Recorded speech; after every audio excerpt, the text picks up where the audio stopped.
Assalamu alaikum, sisters and brothers. I'm Malik, and this is We Reflect the Light. This is where we look at current events that are taking place in the world today through the lens of the unsealed scriptures of the Bible that gives us detailed information on what is taking place in the world today and what is going to take place in the near future from the unsealed scriptures of the Bible. Sisters and brothers, we are at war. Sisters and brothers,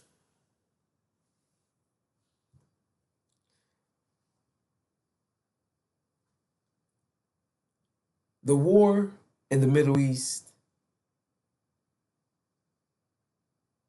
the war in heaven, is on.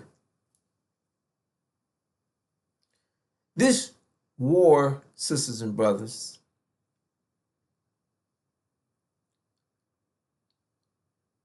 will end.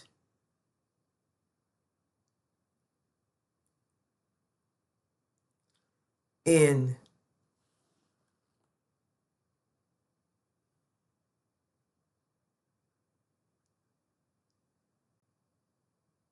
the destruction of false Israel. This war will change the reality that we live in today. Sisters and brothers,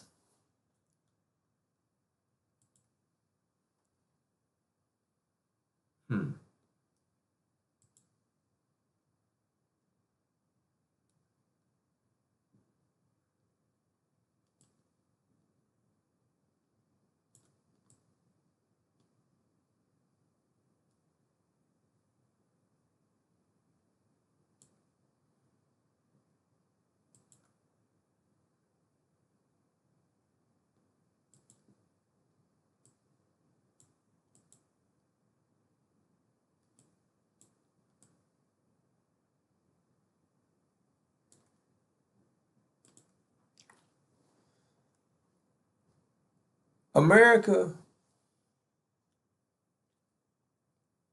will be thrown out of the Middle East, as well as Britain.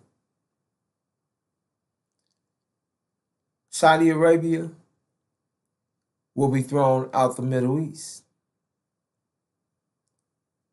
Sisters and brothers, this war that we're witnessing is directly connected to us, the original black man and woman here in the hills of North America. Sisters and brothers,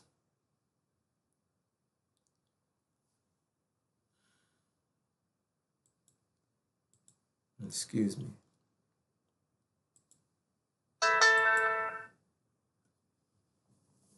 Excuse me. Can't have that noise.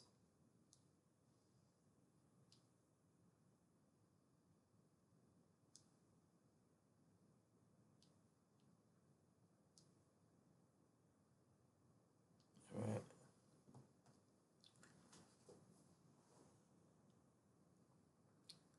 Michael and his angels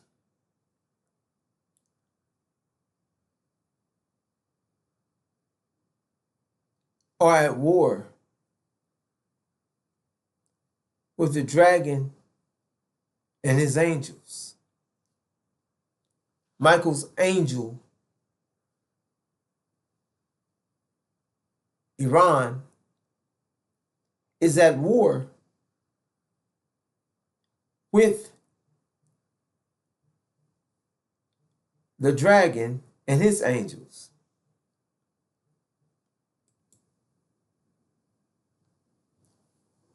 America, false Israel, Britain, and the House of Saud, Saudi Arabia, the dragon.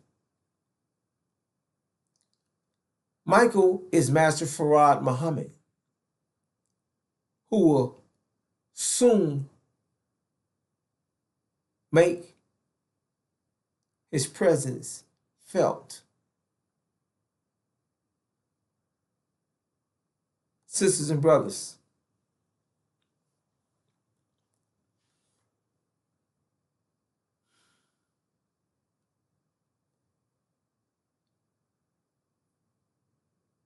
what we're witnessing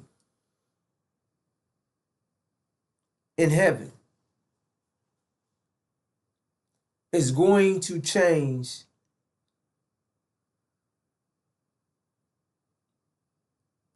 our reality. This war will collapse the whole global economy. Sisters and brothers,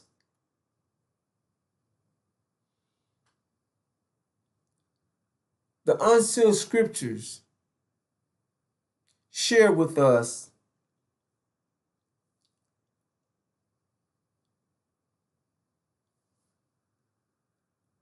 detailed information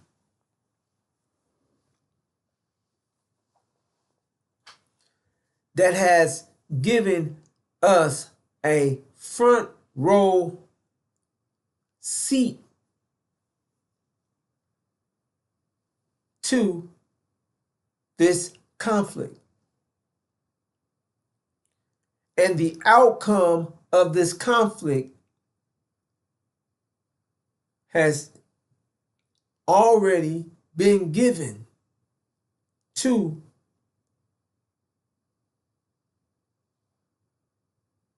us from the messenger of the covenant, the breaker of the 7 seals of Revelations. Daniel the prophet, Master Suleiman, Joshua the Messiah. A perfect, detailed message from the lens of the unsealed scriptures. Sisters and brothers,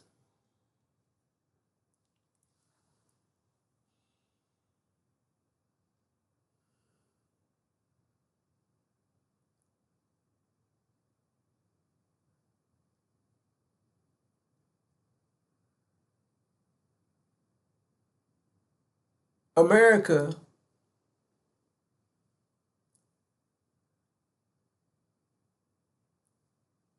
is committed itself into this war because America cannot allow false Israel to fail, as well as Britain, as well as the House of Saud, Saudi Arabia.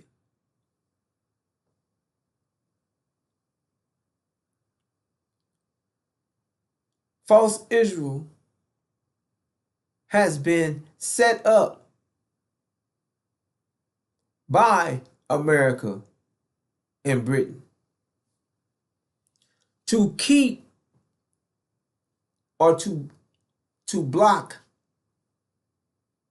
to keep and to block the truth of who the true seed of Abraham is from us,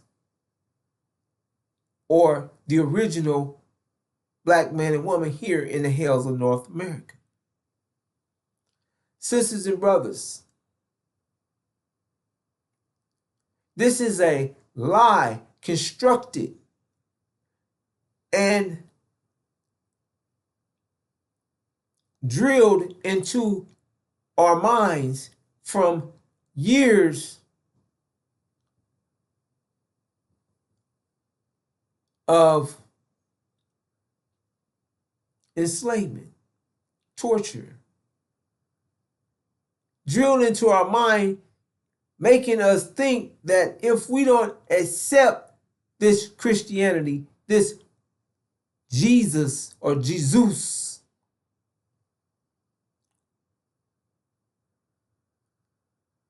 then we will die from this world that we have been afflicted in greatly for hundreds of years, and will die and go to a place to where we will be afflicted even more. So this fear tactic has been instilled in us, making us fear that if we don't believe in this Christianity or this Jesus or Jesus, then we will suffer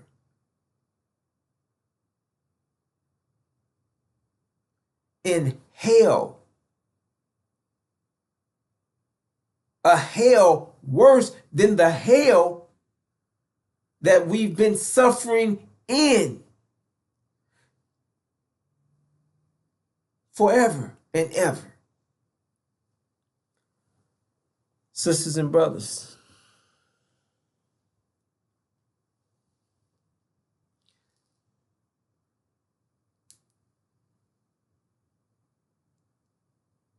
America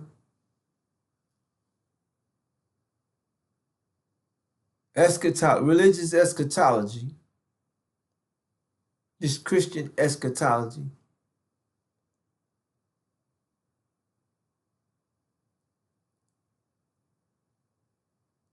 pushes a message that is not to be diverted from by these spiritual leaders. This message that false Israel is the true seed of Abraham, that false Israel are the so-called Jews or Israel.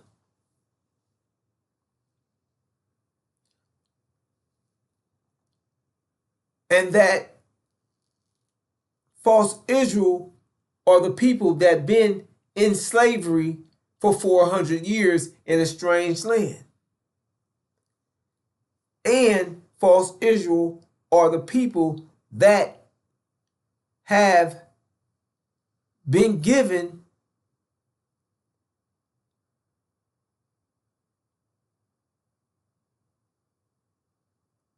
the land of Palestine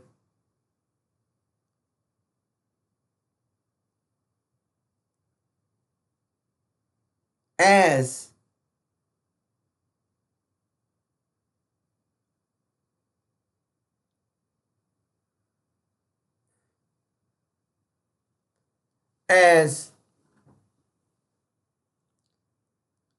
the reward of the Abraham covenant. Sisters and brothers,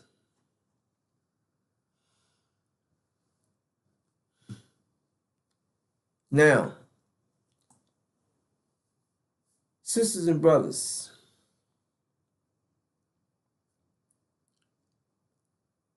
we are the true seed of Abraham.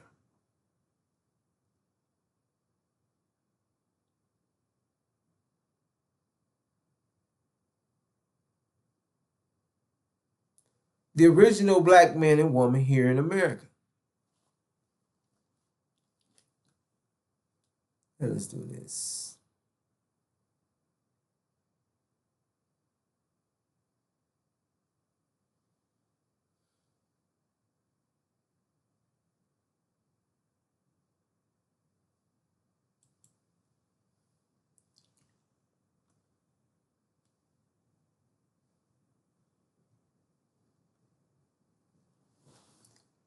back to that.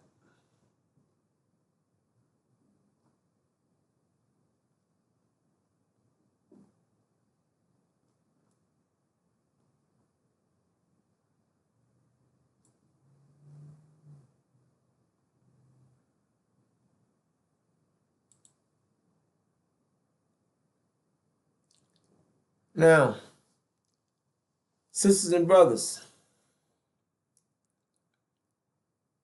we're going to read through this detailed message that has been given to us through Scripture thousands of years before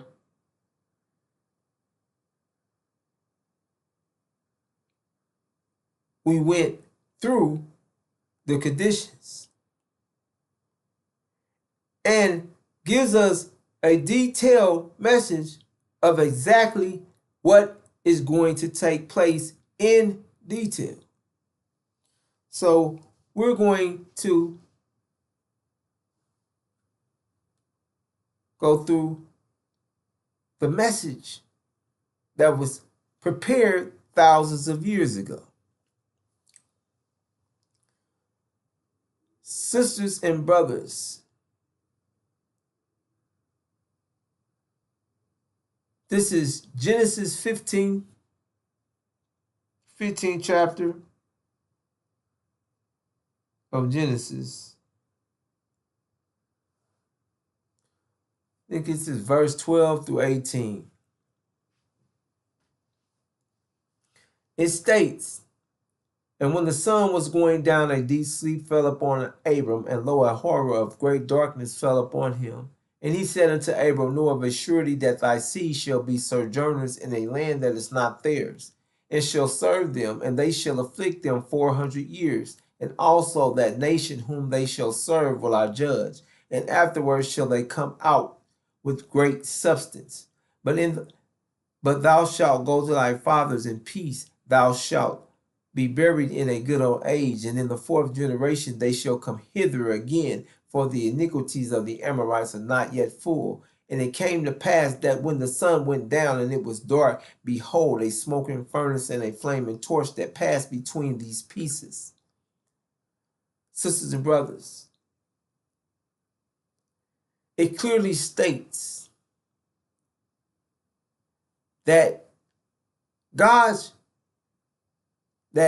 Abraham's seed, God shared with Abraham, know of a surety that thy seed will be sojourners in a strange land that is not theirs, and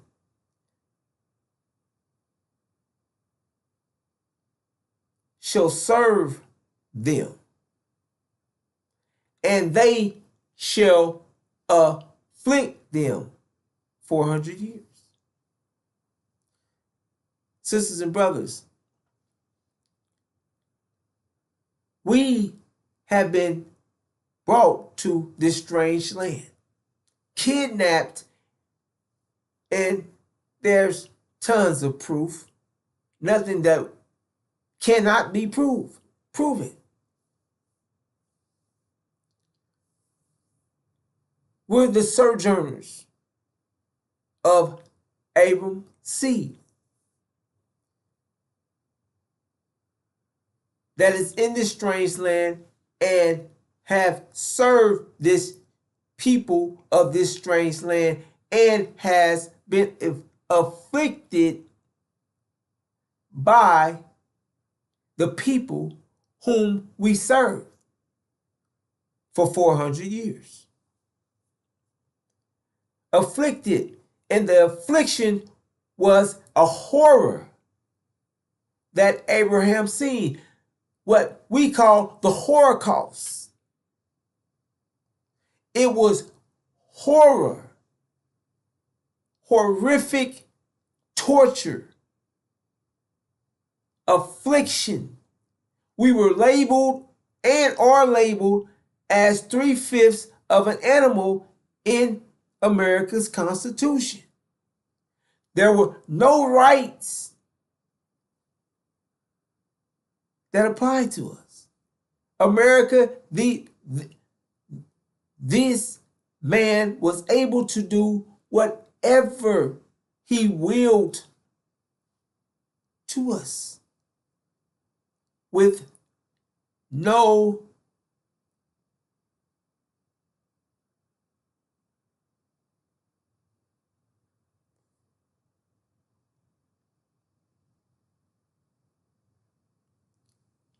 with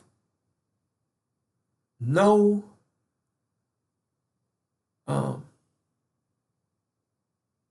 consequence. Now, I'm not going to use that word because they don't ever get away from consequence. With no immediate consequence. I'm just going, with no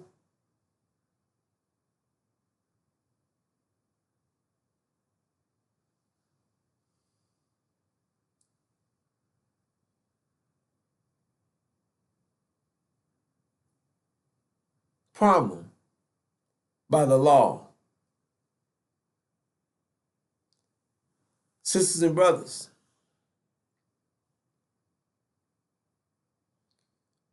(1619) to 2019 is 400 years from 1619 is the official date. The 1619 project is the official date of slavery. So 400 years from the official date gives us 2019. That's 400 years. Now, this detailed message lets us know that this will be the period of time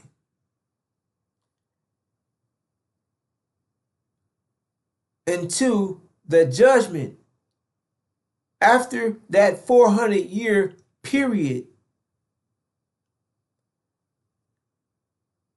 the judgment of that nation, God's judgment on that nation would start or begin. And afterwards, that nation will be brought out. We will be brought out of this land that we sojourn in to return hither again.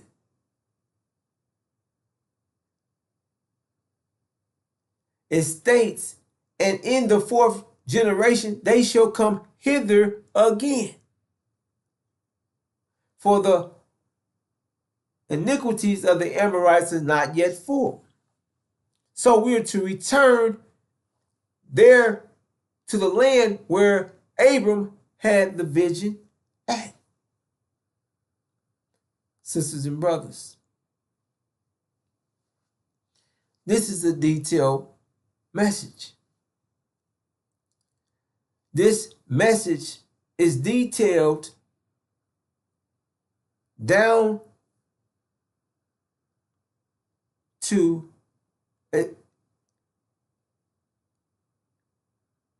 it's a perfect detailed message that fits the reality of the original black man and woman here in America. You don't have to look anywhere. You don't have to make up anything. It's a perfect detailed message that bears witness to where we are right now, today, in the hills of North America, in the land of our affliction, amongst the people, the nation that afflicted us for 400 years.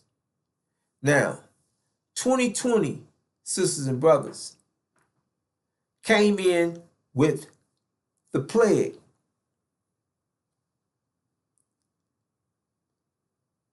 that killed the firstborn. And the firstborn are the elderly.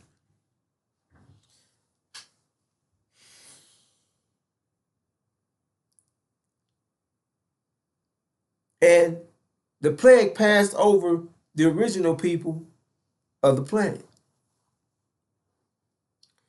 So, sisters and brothers, the plague is what they call COVID-19, and it decimated the Caucasian nations. It killed, targeted the firstborn, and the firstborn are the elderly. They were born first. They're the eldest. The firstborn. And when you hear the firstborn, people think it's speaking about children. No, it said it's a detailed message. And if you don't read it accurately, you don't pay attention. It's been unsealed. However, it's the firstborn. The elderly are the firstborn. All right. So the plague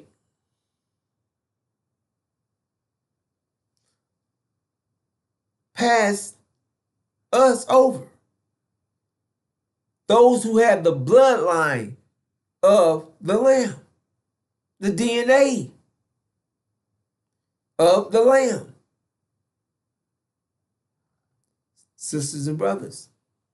So those in Haiti, Africa, the originals all over the world was not being decimated, contracted, or contracting the COVID. Yes, they said, oh, you test positive, but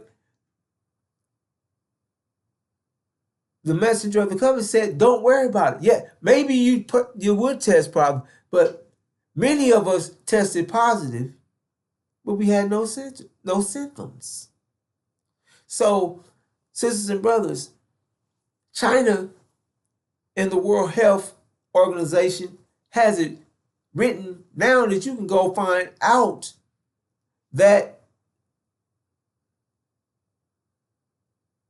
COVID was passing over the original black man and woman.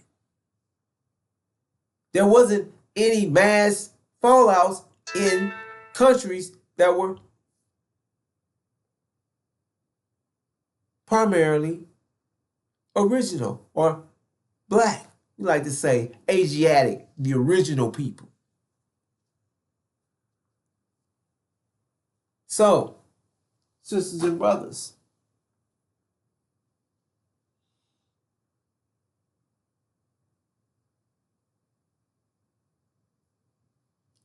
this message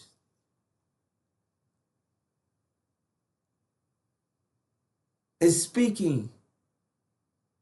It jumps off the page. It's directly connected to our reality, sisters and brothers, to our nature.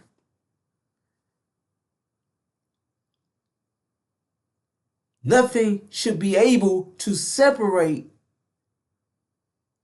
this message from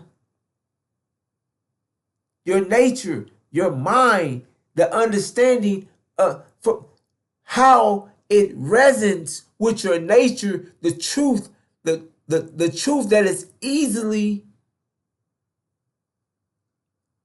seen. And it brings us to today. Now, sisters and brothers, the lie is that false Israel being placed in Palestine was the fulfillment of the Abrahamic covenant. However, sisters and brothers, Palestine is not sitting from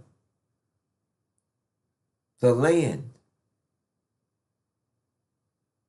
sitting from the river of Egypt unto the great river, the river Euphrates. And Palestine is very small. Sisters and brothers, that day God made a covenant with Abram, saying, until thy seed have I given this land from the river of Egypt unto the great river, the river Euphrates. This land, sisters and brothers, is Arabia, where the house of Saudi has plastered its name as for rulership, ownership of Arabia. And sisters and brothers,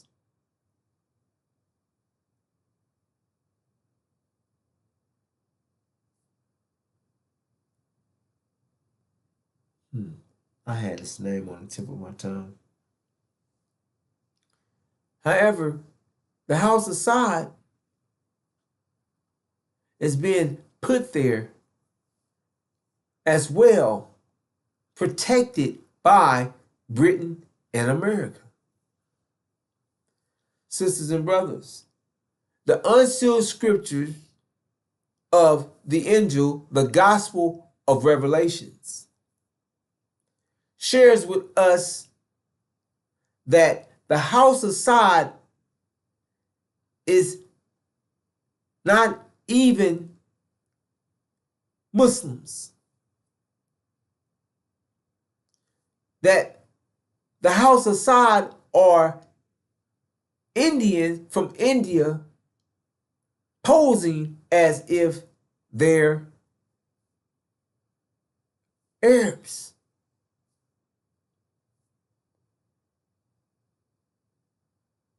That was set in Arabia to control Arabia, the land, to control the oil, and America, they're in on this. False Israel is in on this, and Britain is in on it to keep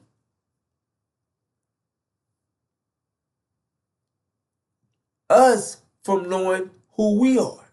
Now, the house of Saud, the dragon, the house of Saud is being protected by America. They have been given this land, and they're sitting on that land, giving America cheap oil. They're supplying oil to false Israel. They're supplying oil to Britain, and they are the monarchy that has been set in these Gulf states. Sisters and brothers, the angel shares with us the war that we're witnessing. There's two Muslim factions. You have the Shia Muslims, then you have the Sunni Muslims. And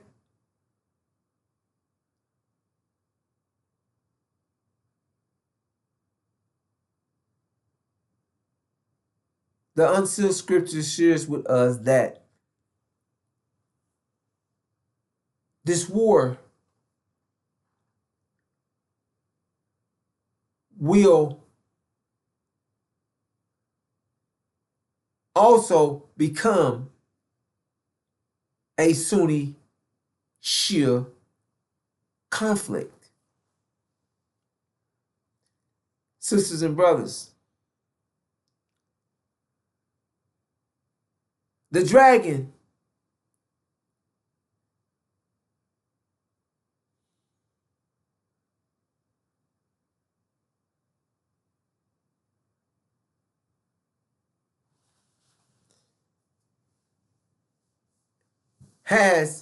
is waiting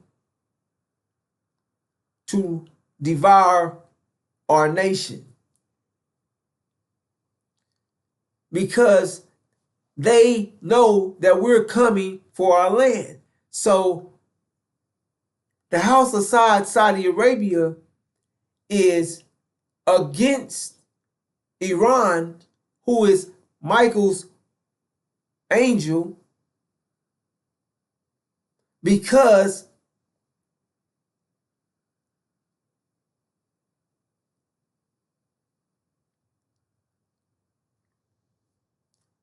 they're fighting to keep our land. So they need America, Britain, and false Israel to remain so that they're protected, or they can hide behind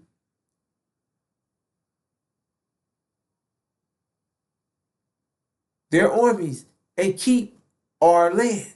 However, sisters and brothers, we're going to look at a few things. Now, these things has been shared with us by the messenger of the covenant in detail, that we have been sharing this detailed information since reflecting this detailed information since 2020. Given the absolute timeline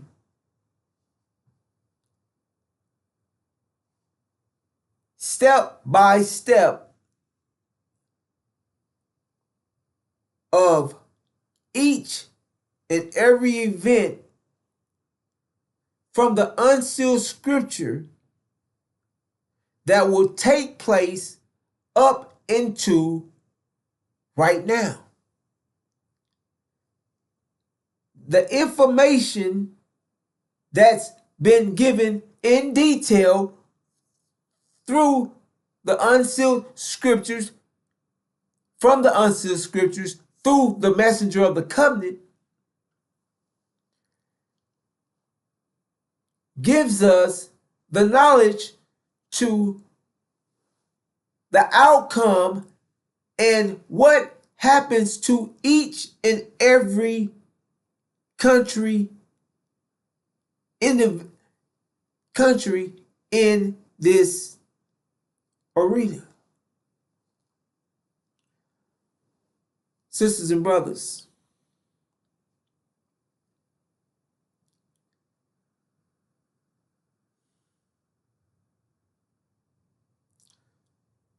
the unsealed scriptures has shared with us who the House of Saud is, and has given us detailed information that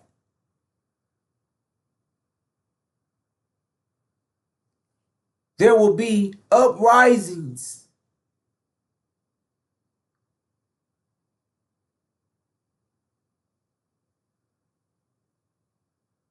and other Shia factions that will rise up.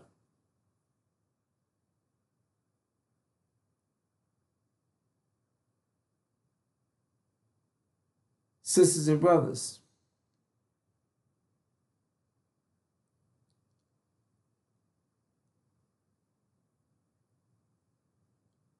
America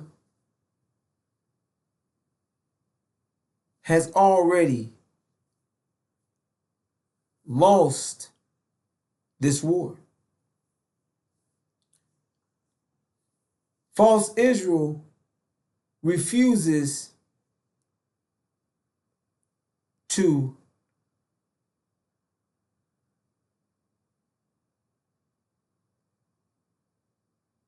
quit.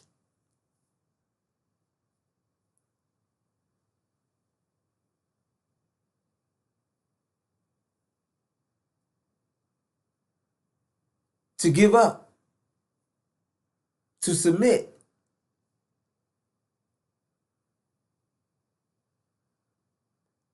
And false Israel, sisters and brothers, you will find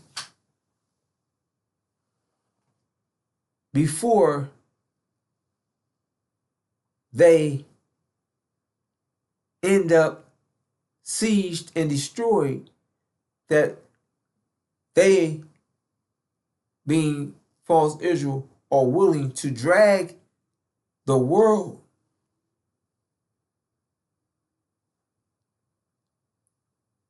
into economic destruction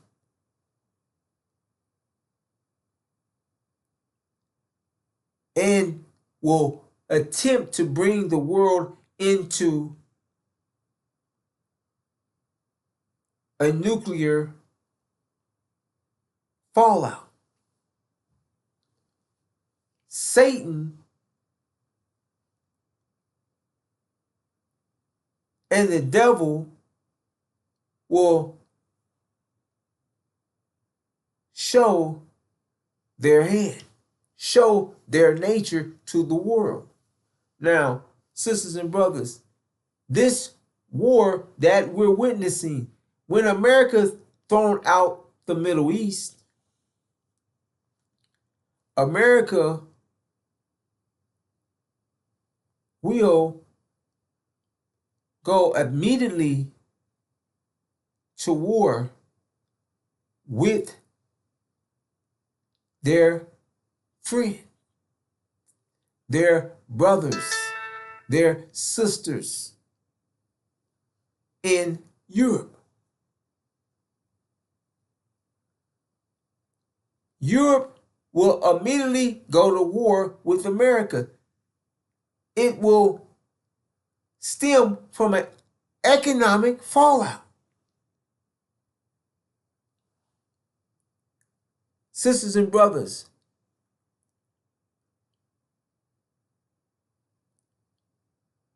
when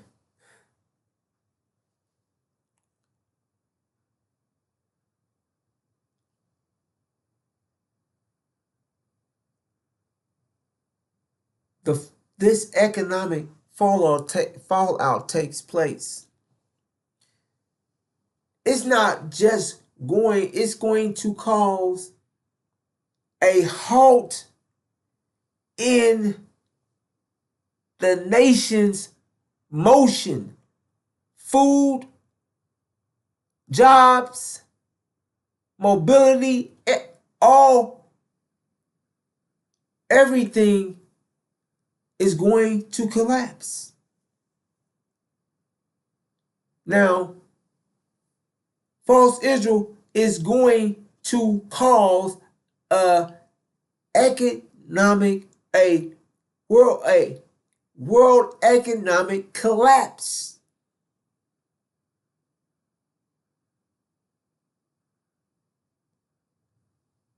Sisters and brothers, and Europe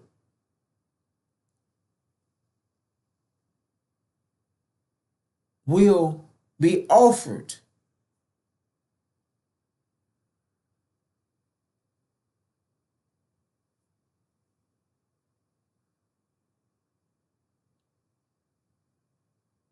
fuel, a lifeline to their economy by Russia.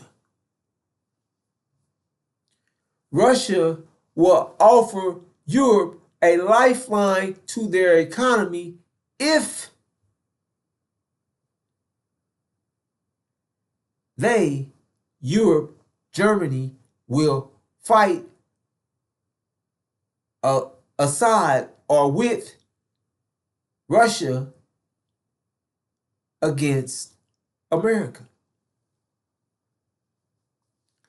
Sisters and brothers, detailed information has been given to you, to us, far, far in advance. This message has been being broadcast for 30 plus years and has been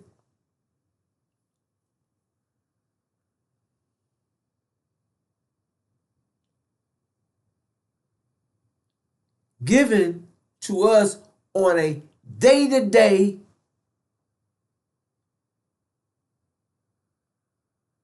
delivery from the messenger of the covenant. Now, sisters and brothers, America Christians say, they don't get along with false Jews. They say that they're the spiritual seed of Abraham. That America is their promised land, and that's why they've done to us what they've done. This is their land. This is the promised land. This is their religious eschatology.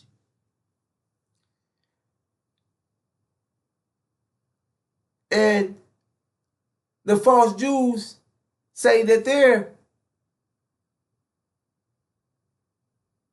God's chosen people, and the Christian religious eschatology share with you that the false Jews are God's chosen people.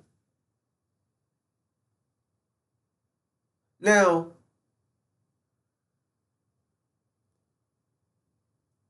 up until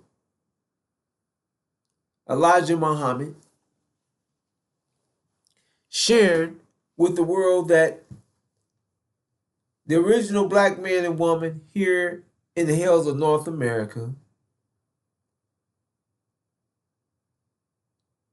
are Abraham's seed and are God's chosen people. Now, in that, as we look at the Abrahamic covenant, and it states in that day God made a covenant with Abram, saying, unto thy seed have I given this land, from the river Egypt unto the great river, the river Euphrates, which is Arabia. So, you have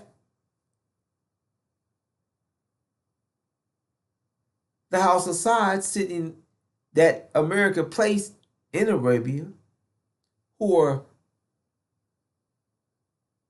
they're not Arabs, they're really Indians.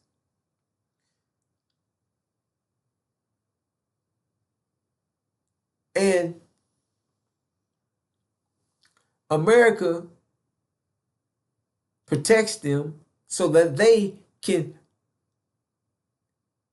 get cheap oil, and the oil that is bought, you have to have, this petrodollar system, so everyone had to have. This is what made America's dollar strong. So everyone had to buy oil in dollars. Now, sisters and brothers, false Israel is set there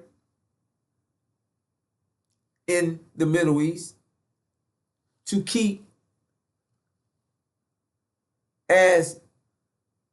to block us from seeing that we're the true seed of Abraham. This is just a decoy, a lie that's been set up, and false Israel is masquerading with stolen our identity, and is masquerading, sharing that to the world that they're God's chosen people. And knowing that scripture already, that's how detailed the scriptures are. And they're written thousands of years in advance, and they have a message. The messages are so detailed. When if with the false Jews even lying, trying to deliver this lie as if the message is not perfectly clear. Perfectly clear. To exactly how how it's going to unfold. There's nothing in the message to say thousands of years you were enslaved, thousands of years ago, and then you're gonna eventually come to being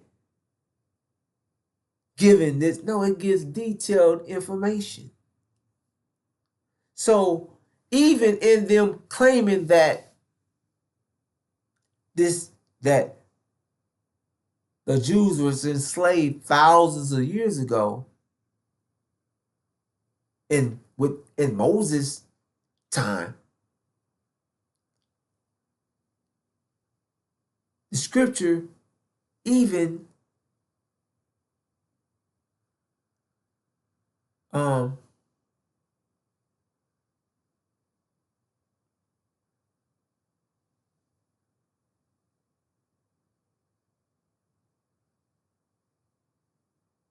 destroys that lie, because in the scripture, Jesus is speaking to the Jews. It's really Joshua, and we'll get to that. But Joshua was speaking to the Jews. Joshua.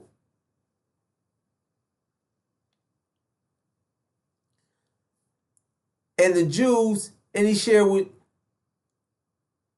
with them that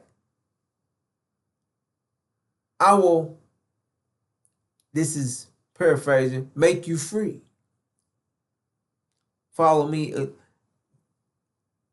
I will make you free. This is just paraphrasing, but this had to do with the Jews. Now, and the Jews responded back to Jesus as, how? Make us free.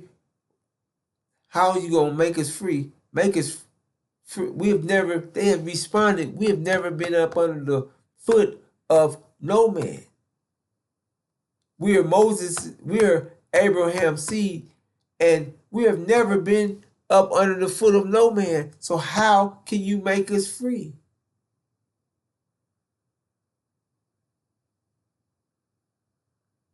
So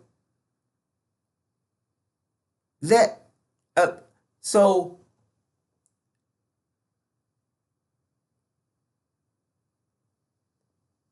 that negates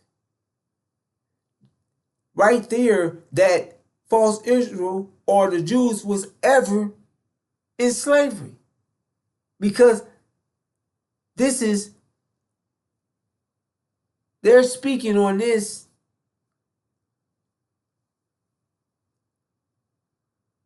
after the coming of Jesus, which is thousands of years that they've supposed to have been free. This is supposed to happen. So it hasn't happened since then, and there's no record of it ever happening. And they told you they shared then that they've never been enslaved to no one. So it couldn't have happened back then, in the past. And it doesn't, the scripture is written and detailed. It doesn't fit the narrative anyway. And Jesus shared with them, no, you're not the seed of Abraham. You're the seed of your father, the devil. He shared this with the Jews. When you speaketh of a lie, you speaketh of your own. You're liars. You're the father of it. You're bold not in the truth. There's no truth in you. Your father was a murderer from the beginning. You're bold not in the truth. There's no truth in them. When he speaketh of a lie, they speaketh of their own, because they are liars and the fathers of it. Sisters and brothers,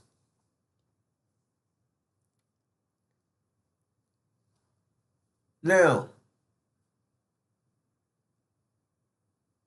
let us look at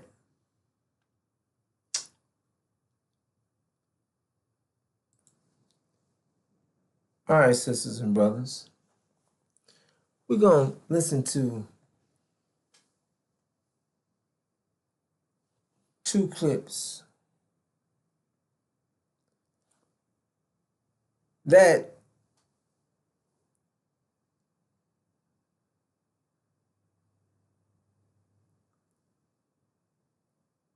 is going to speak on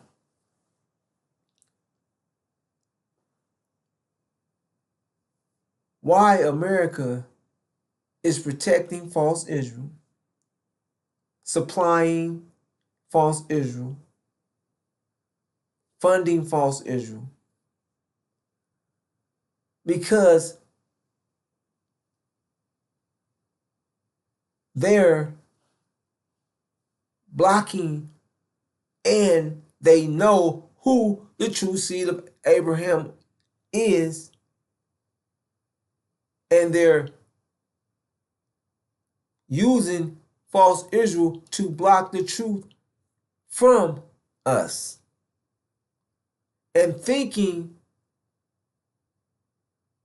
that they're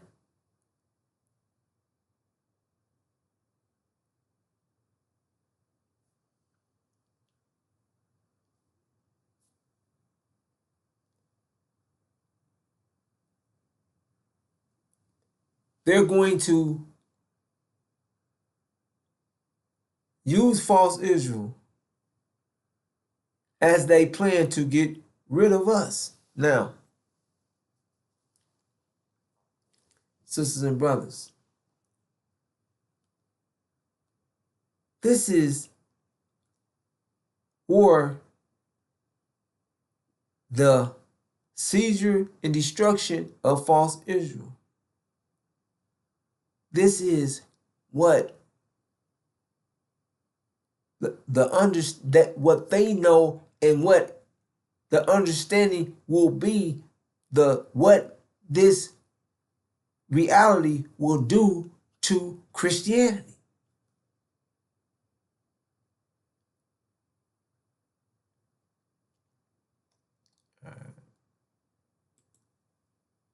And if the Iranian war goes on too much longer, the nation state of Israel itself might cease to exist. That is a distinct possibility. If that happened, it would blow the minds of Christian Zionists and blow up the false teachings of Christian Zionism. How would John Hagee, Robert Jefferson, Franklin Graham explain that? More importantly, what would the followers of Hagee, Jefferson, Graham do? You can stick around in those churches if indeed Israel ceases to exist as a nation state and the Zionist regime is destroyed permanently. You going to stay in these Christian Zionist churches and keep lapping up that gobbledygook, that nonsense, which now they're going to have to go through spiritual gymnastics to try and conform what they said in the past with what is now the present and make it fit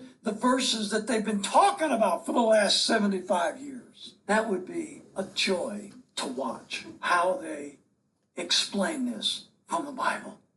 And if the Iranian war goes on too much longer, the nation state of Israel itself might cease to exist. That is a distinct possibility. If that happened, it would blow the minds of Christian Zionists and blow up the false teachings of Christian Zionism. How would John Hagee, Robert Jefferson, Franklin Graham explain that?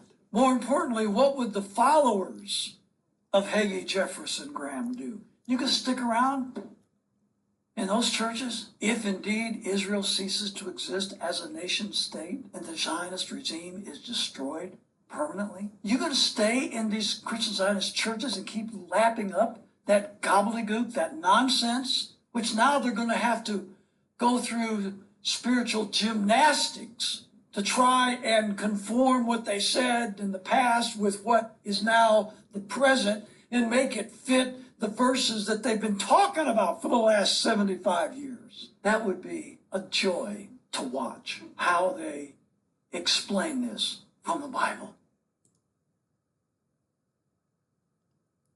All right.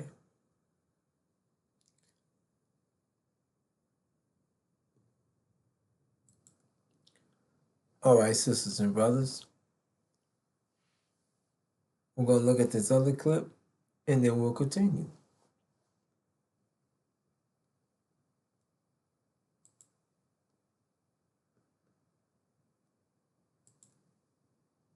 The relationship between Jews and Zionist Christians is unlike anything else. You might wonder, if Jews have a negative view of Jesus, then why would certain Christians practically dedicate their lives to supporting them and the state of Israel? Listen to this rabbi explain. The Christians evangelists here in America, which almost all of them are Republicans, they're probably all going to vote for Trump, and they are very pro-Israel. They are the ones that, thanks to them, United States always been with Israel in the last few decades. If you take out Christianity out of the picture, what United States has to do with Israel? The only things they are helping us is because of religion reason. But what a lot of Jews do not know is that they're not doing it for us. They are doing it only for themselves. Make no mistake.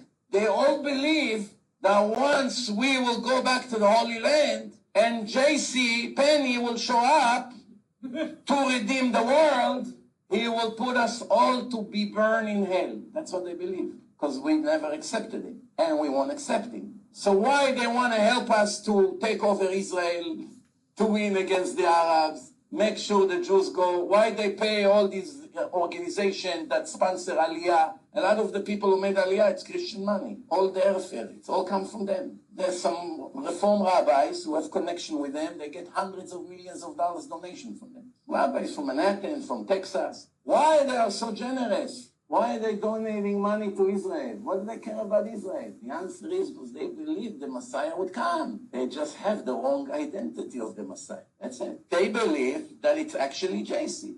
So it really is quite interesting how two religions that fundamentally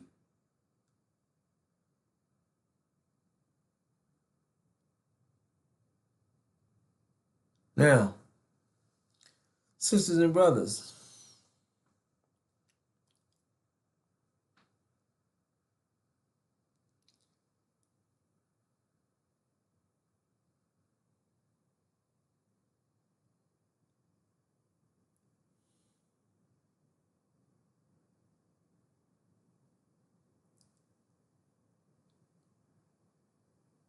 this is a rabbi. And sharing that the Jews, the false Jews, don't even believe in Jesus. But the Christians are sharing with you that the false Jews are God's chosen people.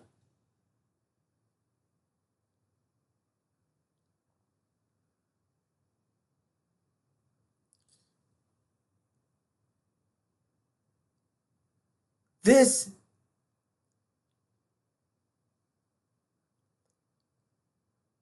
they know, let's say it like that, who we are. And as it's been shared,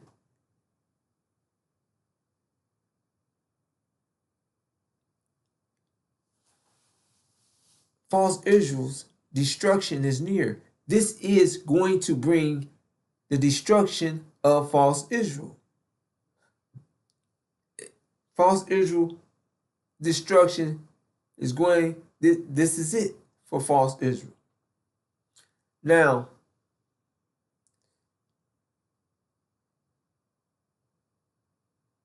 this rabbi said, you know, why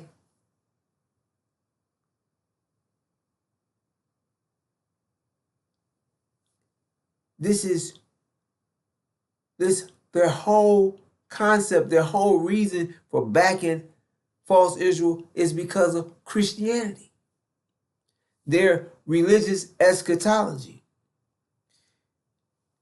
And the first video shared that this is what they've been preaching for 75 years. And what are the people, their followers, what is these Christian evangelists, Zionist evangelists going to do when false Israel is destroyed? It's going to shock. It's going to cause, it's going to destroy their whole religion, the whole religious eschatology. Now, sisters and brothers, we have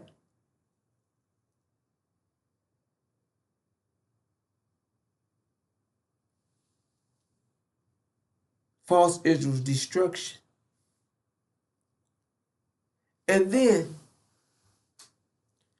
we have the synagogue, the dragon, the house of Sod,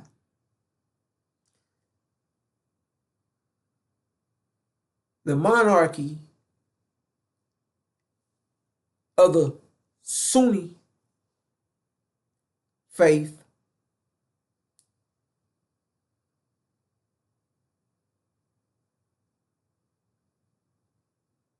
being kept in power as well, because these Gulf states or monarchy states house American facilities, American bases, American assets, and pay America trillions of dollars to keep the monarchy, these families, in control or in rulership over the people. Now, sisters and brothers, the angel shares with us that the house of Sod, Saudi Arabia, that they're not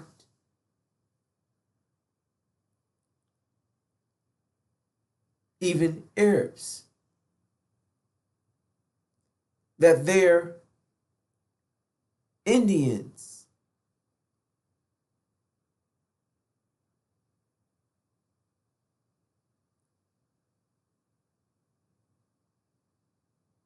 acting as if they're Muslims or Arabs. And the Sunni Arabs are the jinn, those that refuse to have anything to do with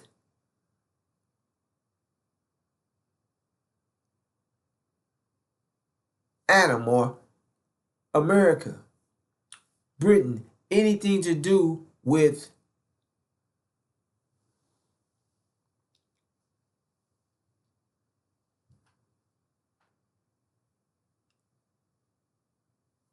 let's leave it there with Adam, because I don't want to get you sidetracked too far.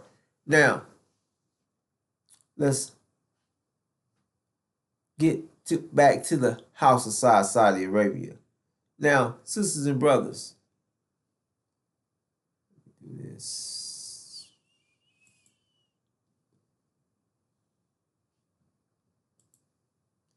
Oh, I'm going right here. Now,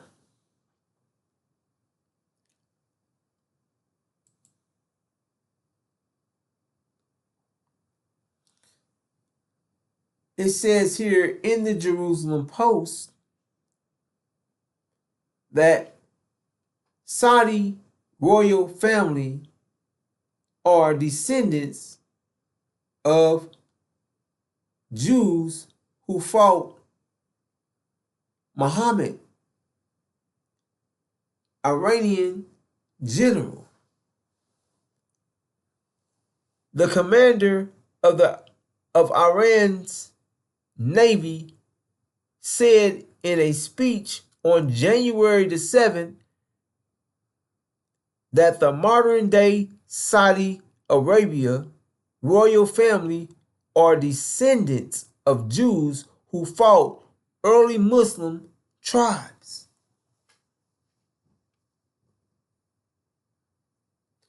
So,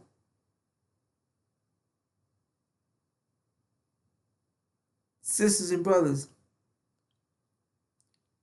this is sharing that this is given that these monarchies, these dictators that oppress the people and their families are made rich, their families live rich, are not even Arabs. They're not Muslims. Here it states that they're Jews. Now, of Jewish descent, posing, faking as their Arabs, Muslims, as bad as the son of perdition, posing, faking as he's original, as if he is one of us, as he's like he's the son, the seed of Abraham. However, Louis Farrakhan, who is the son of perdition, is the son of a Caucasian, white, Portuguese Jew named Percival Clark. He is of a direct descendant of the synagogue of the Satan. He is a Portuguese, a black-faced Portuguese Jew that is masquerading, pretending as if he's Abraham's seed or a original black man in America. And he's sitting in the temple of God. Did you get where this is going? Where am I going with this? That these nations are being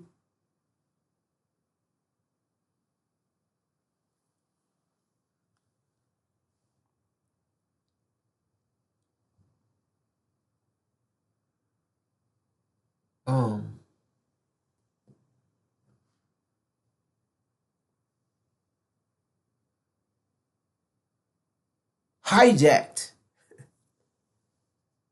by Jews pretending as if they're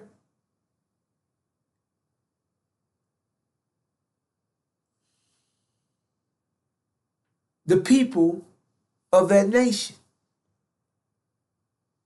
impersonating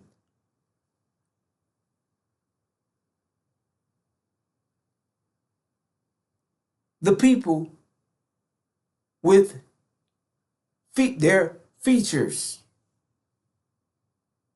Louis Farrakhan, because his mother's black, he has black skin. So he's impersonating, acting as if he's the true seed of Abraham. No, when he's the son of perdition, the man of sin, the son of a Caucasian Portuguese Jew. And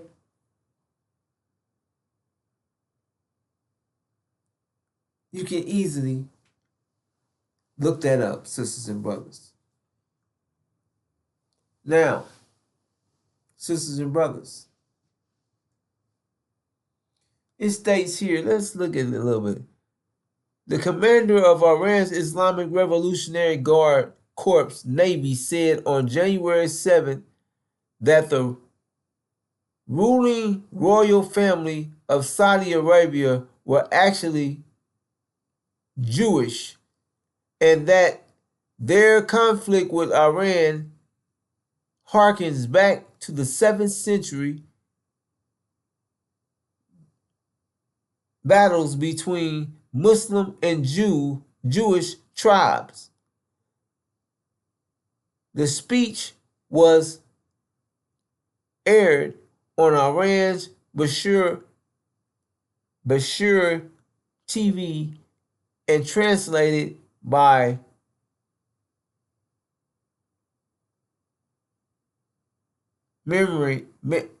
the Middle East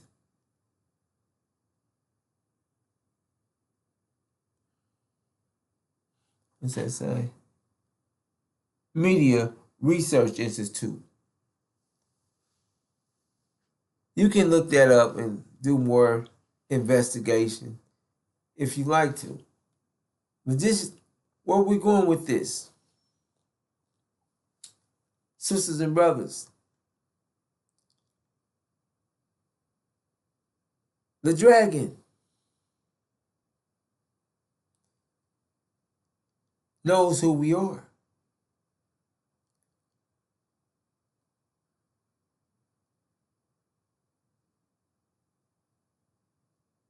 They know that we're coming for our land. So, this is why that they're siding, and protecting false Israel. They make it out with all the Arabs.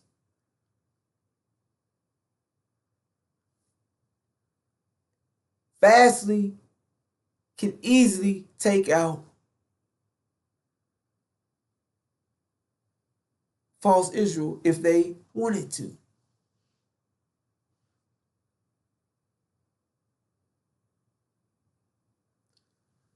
They know that false Israel is not Israel. They know that false Israel is false. However, as we're seeing here, the angel shares with us that this monarchy, these dictators that are being placed, they're in place, they've been put in place by America because they couldn't trust, no, they didn't trust any Muslims. So they put the monarch, a family of Indians, and they're saying Jews could be some Indian Jews.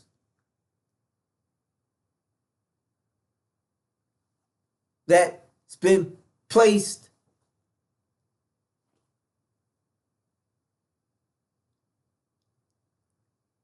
in control and leadership these dictators that are backed by America's military and the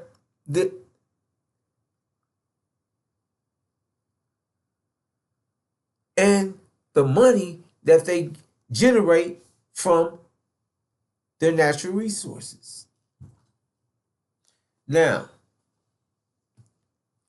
sisters and brothers, this is what's taking place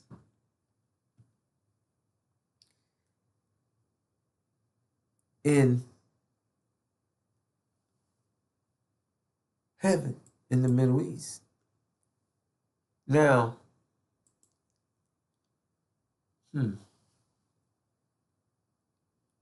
yes. Okay. Let's do this.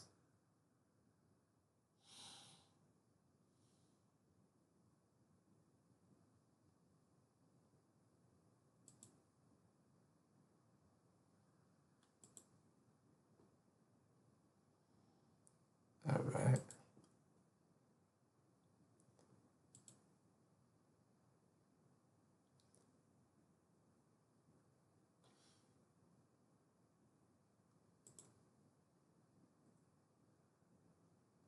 Because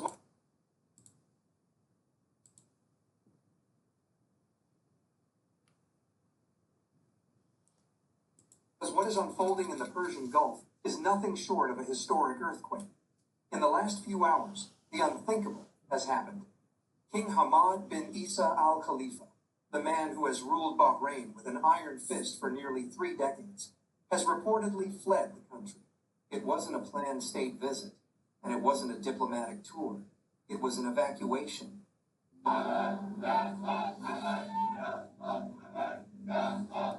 They are determined to make this a permanent place of protest. 1 person has been killed and 8 others have been wounded. Under the cover of night, as protests turned into an outright revolution, and as Iranian missiles turned the Sheikh Isa airbase into a smoldering ruin, the King of Bahrain ran. He didn't walk, he ran. Witnesses and local sources are confirming that the royal family has been scrambled out of the Rifa Palace, leaving behind a nation that is finally, after decades of sectarian apartheid, rising up to take back what is theirs. This is happening just days after Egyptian President Abdel Fattah el-Sisi was in the country, trying to project an image of stability and alliance. But stability is a lie when you rule a majority Shia population with American bombs and Saudi boots. And that illusion has just shattered. To understand the rage flooding the streets of Manama and Muharraq right now, we have to look at the gasoline that was poured on the fire, the brutal torture and death of a 32-year-old man named Mohammed al-Musawi. This isn't just another name on a long list of victims of the Al-Khalifa dictatorship. This is the spark that detonated the powder keg. Mohammed al-Musawi was a prisoner of conscience, a man who had already spent 12 years of his life in the regime's dungeons for daring to demand freedom. He was released in a wave of pardons in 2024, and he spent his brief taste of freedom breathing the air of his homeland. But on March 19th, he was picked up at a security checkpoint in Muharraq. He was taken into custody, and for days his family heard nothing. When his body was finally returned to them yesterday, what they received wasn't a man. It was a mutilated corpse. Videos circulating online, and I warn you, they are graphic, show the face, legs, arms, and feet of Mohammed al-Musawi, ravaged by the tools of torture used by the Bahraini Ministry of Interior. This was a man beaten, burned, and broken behind bars. And for what crime? According to the Bahraini dictatorship, he was guilty of espionage and communication with Iran's military. They accused him of being a sleeper agent, of being a traitor to a regime that views the very existence of its Shia majority as an act of treason. They fabricated cells and organizations to justify the murder. But the streets know the truth. Mohammed al-Musawi is the first martyr of this new intifada. His funeral in Muharraq today wasn't a somber procession. It was a war cry. Thousands of mourners turned into protesters, and protesters turned into revolutionaries, flooding past the security forces who are now reportedly retreating to protect what's left of the royal palaces. If you are watching this, you know that the truth is being buried under the rubble of Western propaganda.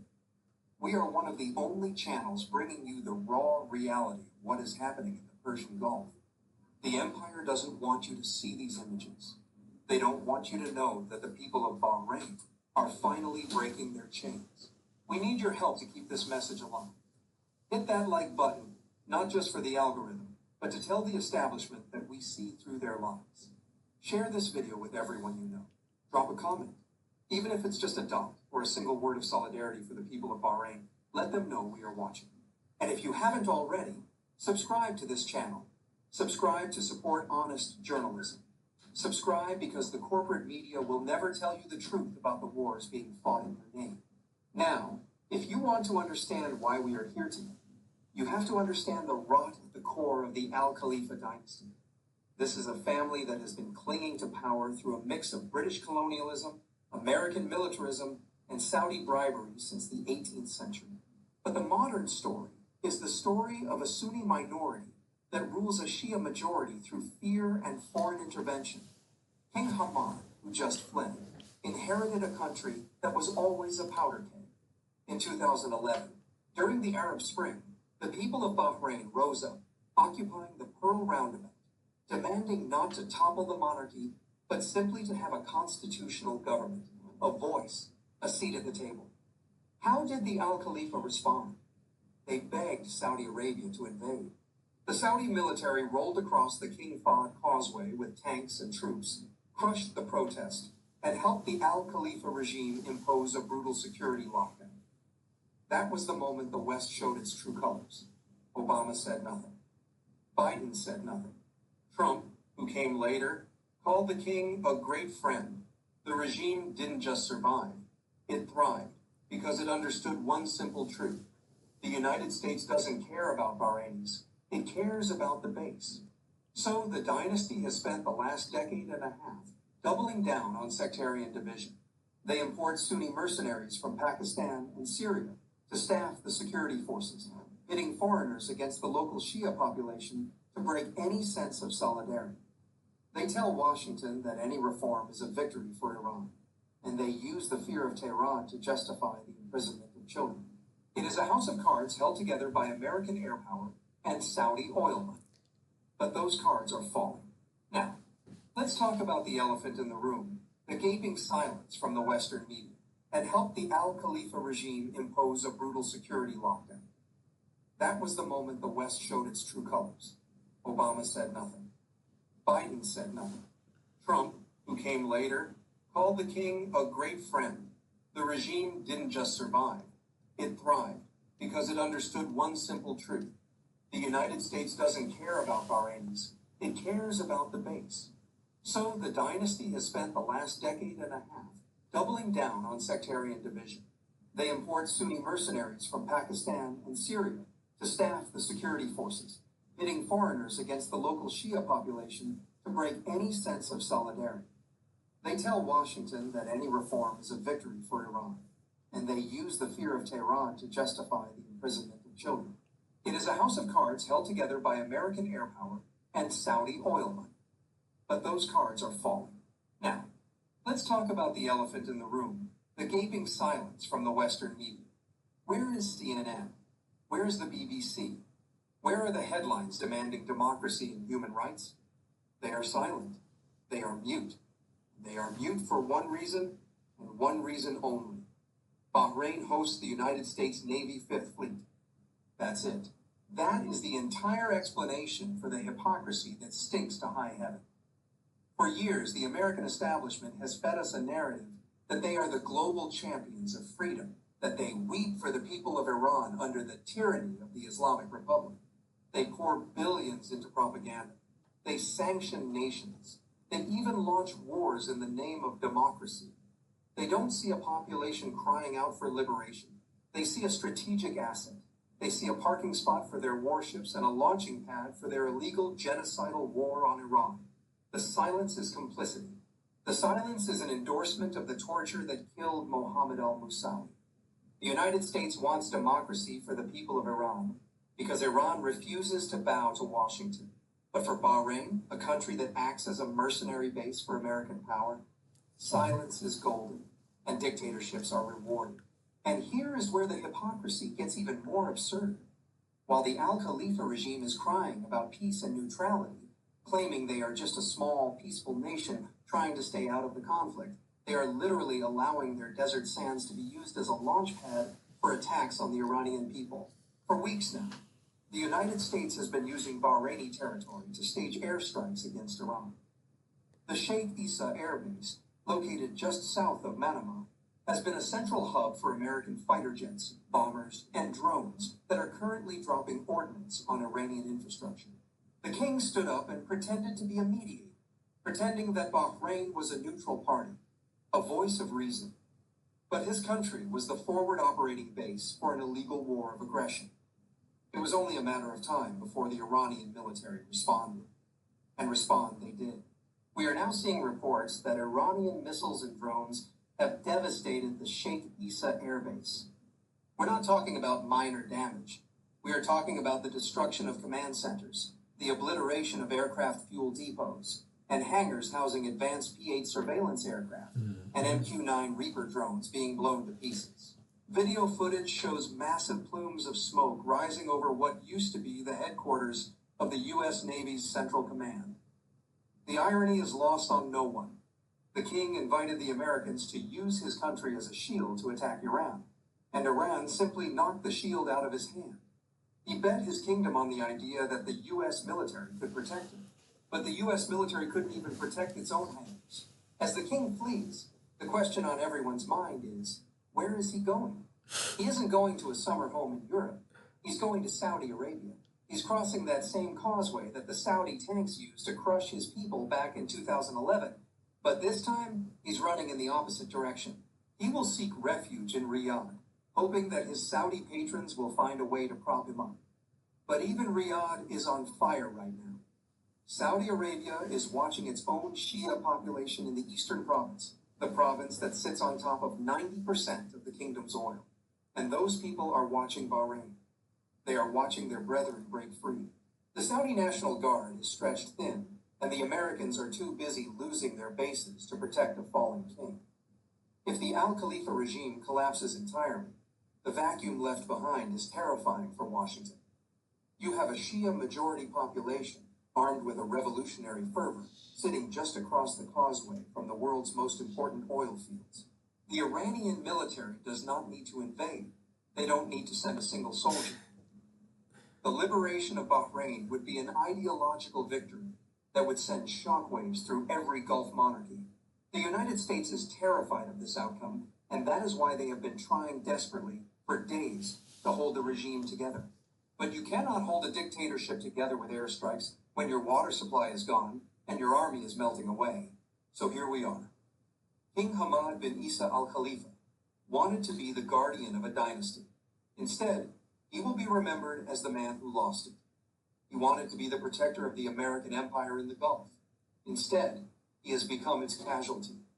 The body of Muhammad al-Musawi lies in a grave in Muharrar, but his spirit is marching through the streets of Manama. The American Fifth Fleet is no longer the protector of the regime. It is the target that brought the regime down. And as the sun sets over the Persian Gulf tonight, the people of Bahrain are no longer asking for reform. They are no longer asking for a constitution. They are sweeping away the debris of a dynasty that ruled them with torture, fear, and the silent complicity of the Western world. In the end, the fall of Bahrain will be studied as a case study in hubris, a small island nation blessed with strategic location, but cursed with a ruling family that valued power over people. They had every opportunity to reform, to share power, to build a real democracy. Instead, they chose torture. They chose apartheid. They chose to be the launch pad for American wars. And now, they are paying the price. The deserts of Bahrain that they rented out to the Americans are now scorched earth. The palaces they built with stolen wealth are now empty. And the people, the same people they accused of being Iranian agents, are walking through the streets, not as agents of a foreign power, but as citizens reclaiming their homeland. The revolution is not just about toppling a king. It is about ending a century of colonial-era rule that never ended. It just changed uniforms. As the sun rises tomorrow, Bahrain may be a different country. One thing is for certain. The Al Khalifa era is over, and the American empire has just lost another key piece of real estate, not to Iran, but to the will of the people they chose to ignore.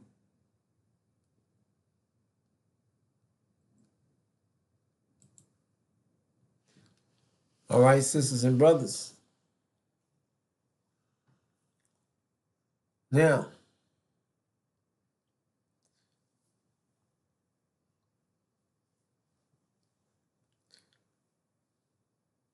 these are the events, some of the events that we're dealing with that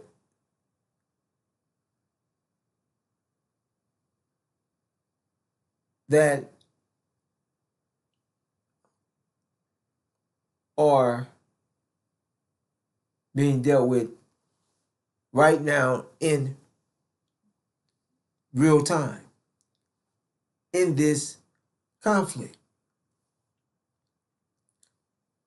giving you more detail to what's taking place in real time and how it is bringing everything that has been shared beforehand by the messenger of the covenant from the unsealed scriptures. This light is being made so clear. The truth of this light is getting brighter and brighter because each and every detail is being manifested in your face. Sisters and brothers, this is a beautiful day or time for us. Sisters and brothers, it is going to get bad.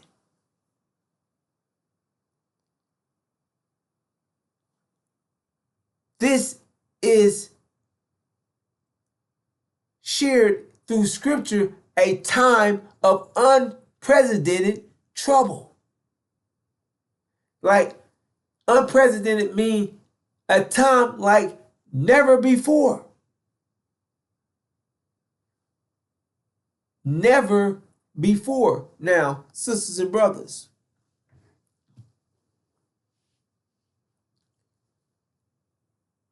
the unsealed scripture shared with us, the house of Sod is sitting on our land.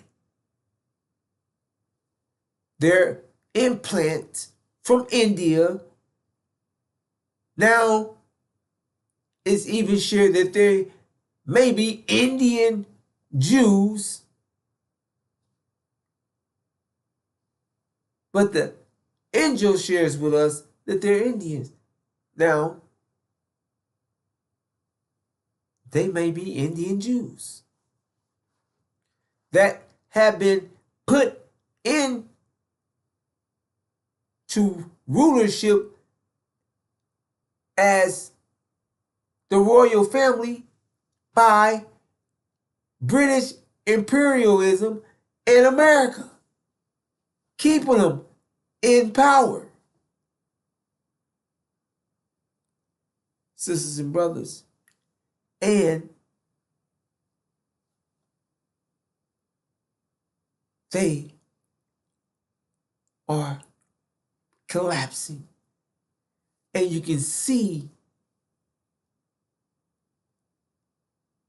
this war forming in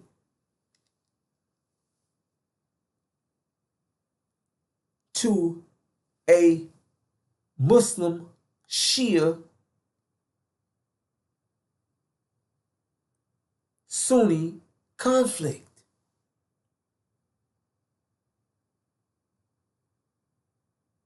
As well as the conflict dealing with God, Magog, and Satan, false Israel, the devil, Satan, and the dragon, Saudi Arabia. Now, sisters and brothers,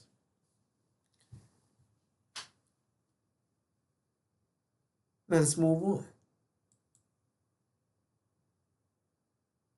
Let's do it like this.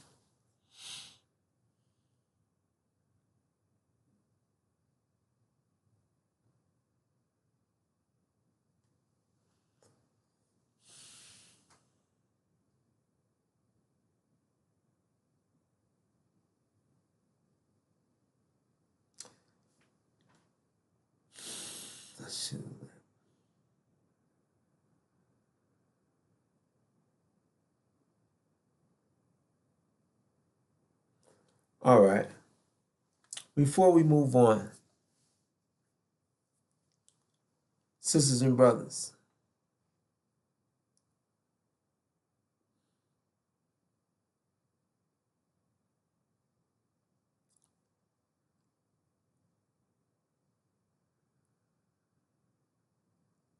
this war is directly connected to us. The war in heaven, Michael and his angels,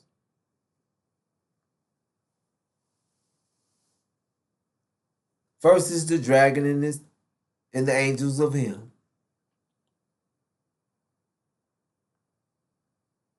Sisters and brothers, with the Strait of Hormuz being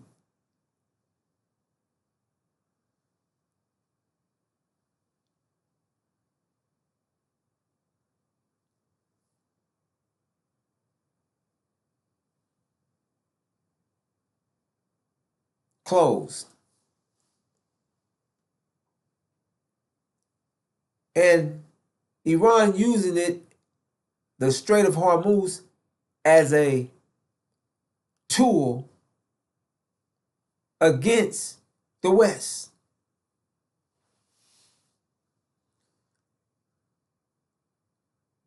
America and false Israel and Britain and the world, because 20% of the world's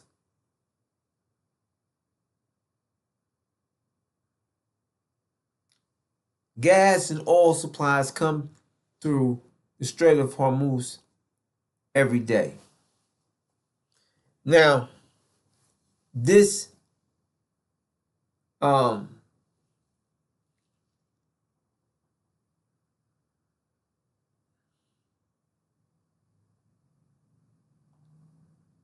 this 20% of oil has been stopped. Now, sisters and brothers, we're going to watch this next clip, and then we're going to we're going to bring it together, and then we're going to close. However, sisters and brothers, before we look at this clip, we as a people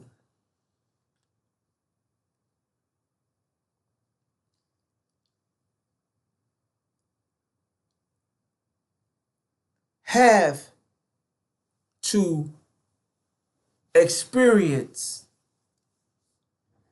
something drastic to get us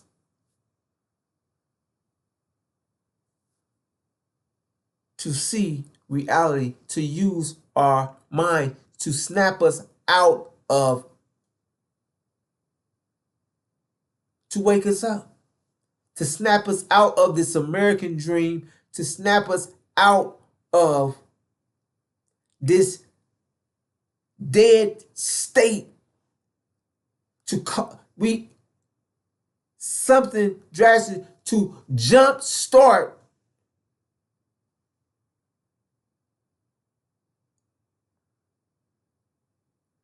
our minds. So, sisters and brothers, this time of unprecedented trouble,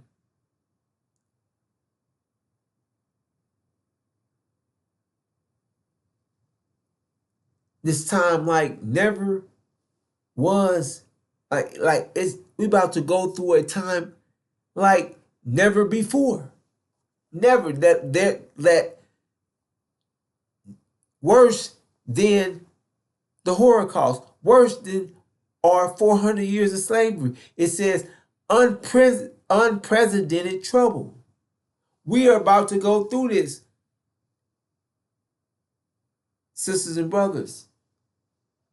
We will go through tribulations here in America. Now, sisters and brothers, we are responsible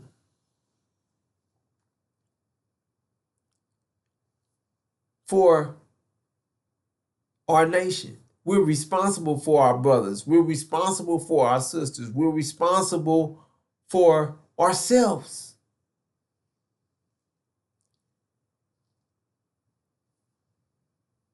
We are a nation. We are one body. We need each other. Sisters and brothers, the scriptures state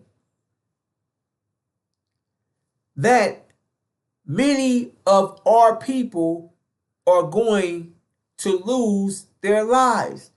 Sisters and brothers, understand, the scriptures share with us that means many of us are going to lose loved ones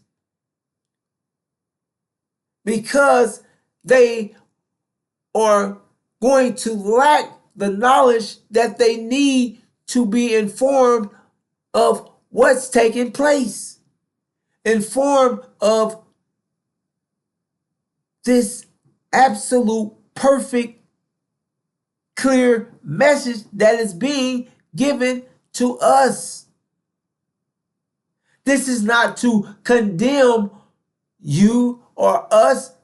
This is a free message for us to understand the unsealed scriptures, to understand what's taking place and what is going to take place, so that we will know what's taking place and what to do, what to expect.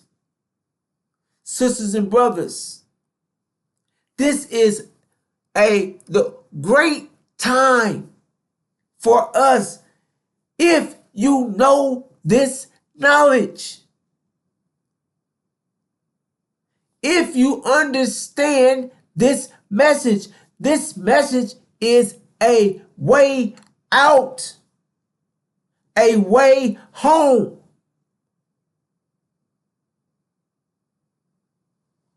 Everything we need is being provided.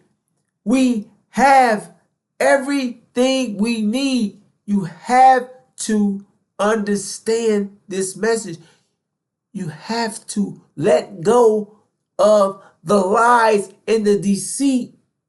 And you have to give this message to your family, friends. Pass this message on.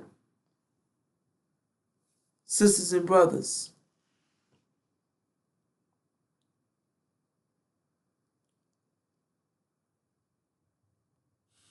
We'll speak on that. Let's watch the clip and then we'll speak on it and prepare to close.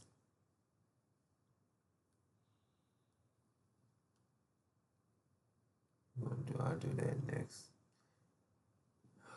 Ran out of time.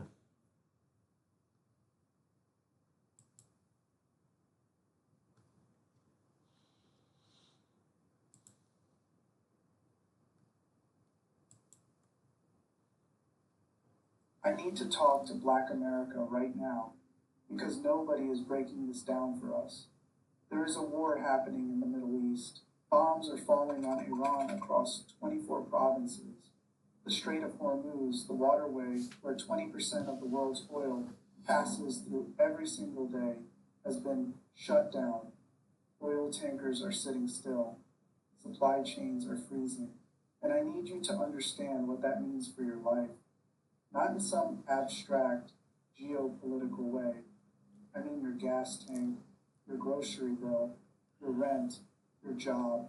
Because every single time America starts a war in the Middle East, there is a chain reaction that hits home. Oil prices spike, gas goes up. When gas goes up, everything goes up. Because everything in this country is moved by trucks that run on fuel. Food gets more expensive. Shipping gets more expensive. Heating your home gets more expensive. Companies start cutting costs. And when companies cut costs, the first people who lose their jobs, the first neighborhoods that lose services, the first communities that slip into crisis are Black communities, every single time. This isn't theory. It happened after the Gulf War. It happened after Iraq. It happened after Libya. And what's happening right now in Iran is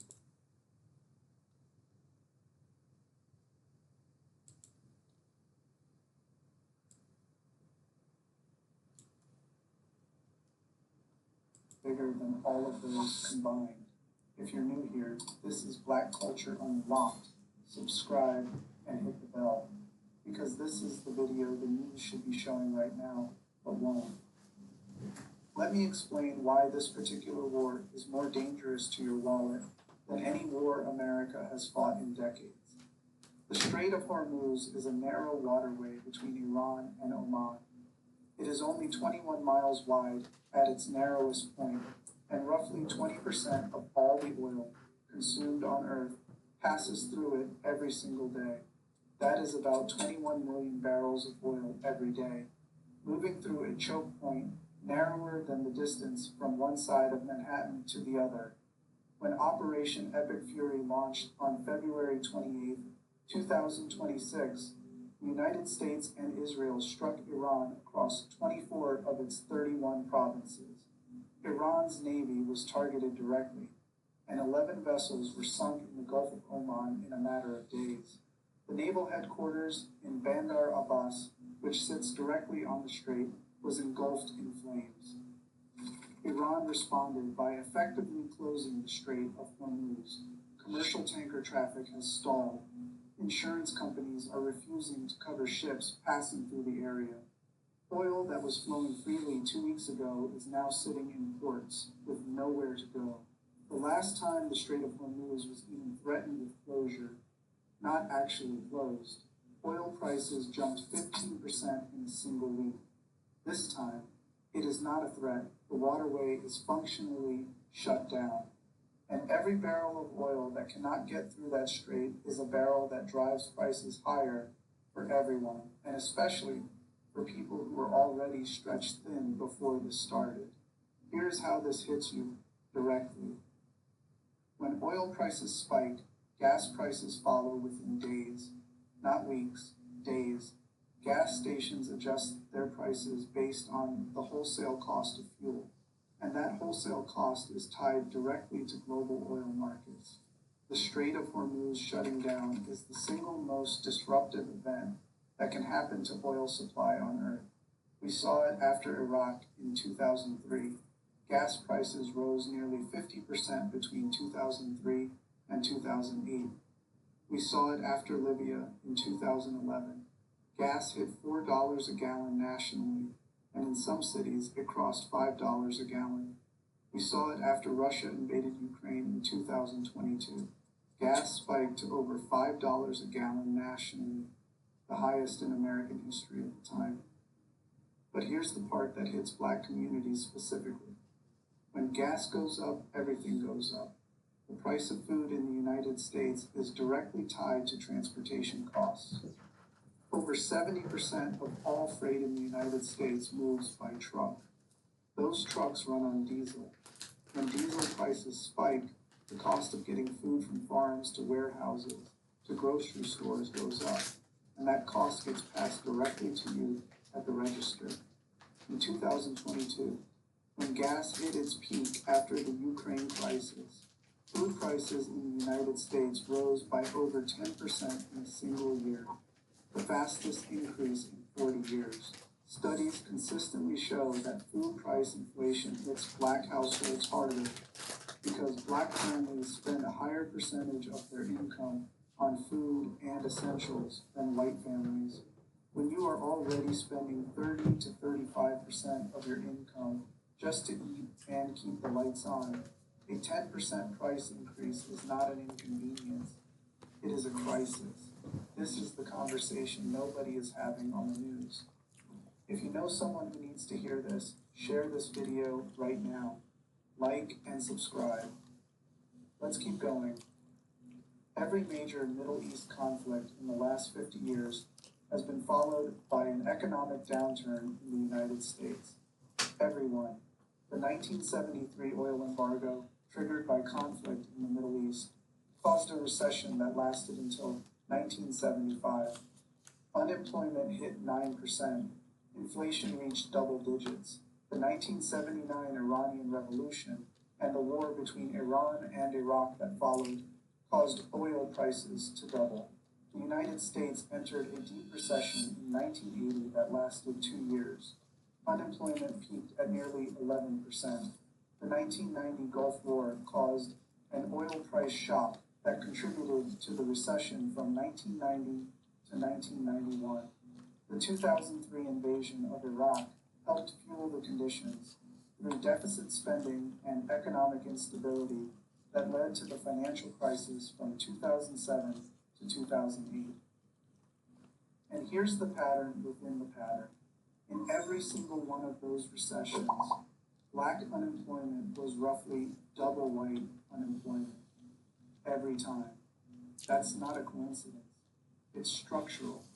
Black workers are disproportionately in industries that get hit first during economic downturns, including the service sector, retail, hospitality, and transportation.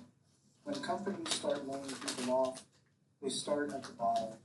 And in America, the bottom has always been disproportionately Black. During the 2008 financial crisis, Black unemployment peaked at 16.8%, nearly double the national average. Black household wealth dropped by 53% between 2005 and 2009. The median white household had 20 times the wealth of the median Black household by 2009. A huge portion of that wealth destruction came from the housing crisis, which hit Black homeowners hardest because they had been steered into predatory subprime loans at rates far higher than white borrowers with the same credit profiles. That's what happens when wars create economic shocks. The shock travels through the system and lands hardest on the people with the least cushion. And in America, that's Black people. Always has been. And here's the part that should make you angry. Every time America enters a war, military recruitment in Black communities increases. Not because Black people are more patriotic, because the economic conditions created by war, rising prices, fewer jobs, and shrinking opportunities push people into the military as a last resort. The military knows this. Recruitment offices are disproportionately concentrated in low-income neighborhoods. Recruiters target high schools in communities with the fewest college-bound students and the highest unemployment. They offer signing bonuses, college tuition, health care, housing, everything that the economy just made harder to access. Black Americans are overrepresented in the military relative to their share of the population. They are overrepresented in the enlisted ranks, the people on the front lines, while being underrepresented in the officer corps. The people giving the orders are disproportionately white. The people carrying them out are disproportionately black and brown. So let me draw the line for you. America starts a war. That war creates an economic crisis at home. That crisis hits black communities hardest. That hardship drives black men and women into the military. Then the military sends them to fight the very war that destroyed their economic prospects in the first place. It's a cycle. It is not an accident. It is a pipeline. From your neighborhood to the battlefield, funded by the very instability the war creates. So what is coming from the Iran war specifically? Let me be direct. If the Strait of Hormuz remains disrupted for weeks or months, oil prices could reach levels we have not seen since 2008, possibly higher. Gas prices nationally could push past $6 a gallon. In some cities, you could be looking at $7 or $8 a gallon. Oil prices will ripple through the economy. When that happens, food prices will follow. Rent pressures will increase as landlords pass energy costs to tenants. Small businesses in black neighborhoods, already operating on thin margins, will start closing. Hiring will freeze. Layoffs will begin in the sectors where black workers are most concentrated. If this escalates into a prolonged conflict, if American troops are deployed on the ground, if Iran continues retaliating, if oil supply is disrupted for months, we are looking at a potential recession. And we already know who gets hurt worst in a recession. Here is what makes this moment different from previous wars. Black America is already under economic pressure. The wealth gap has not closed. Median black household wealth is still a fraction of median white household wealth. Housing costs have been rising for years. Student loan burdens weigh disproportionately on black graduates. This war is not hitting a community with a cushion. It is hitting a community that was already on the edge. So what can you do? First, understand what is happening. Do not let the news frame this as something happening over there.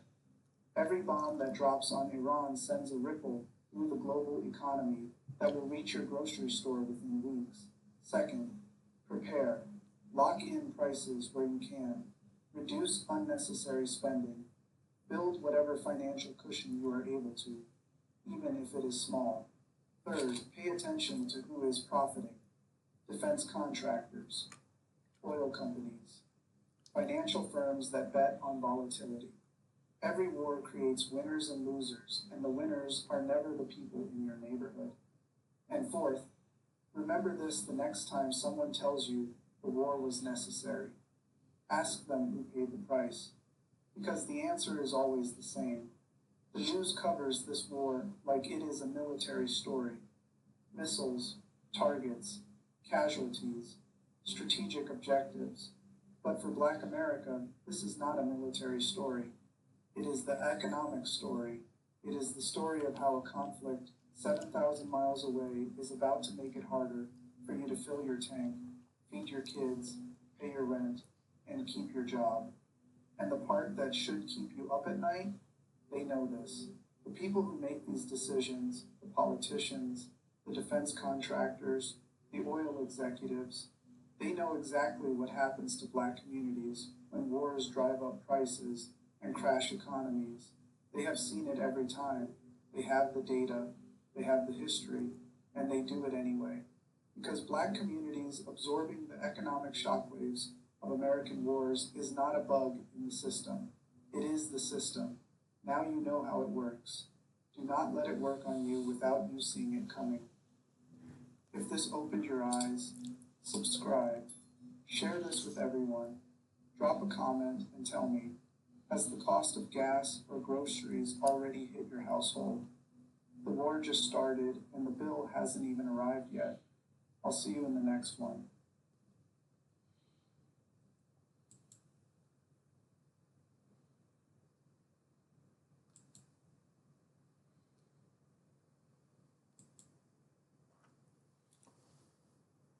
All right, sisters and brothers.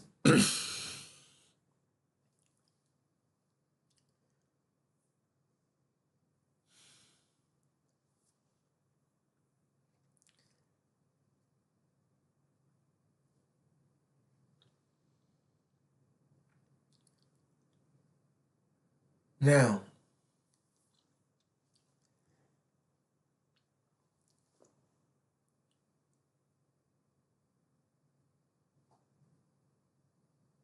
this war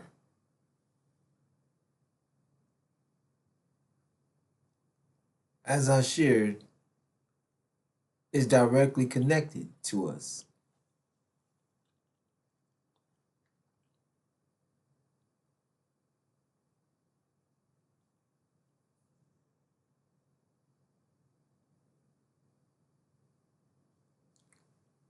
America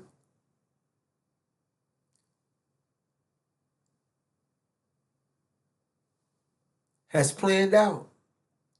This is a multi-layered plan.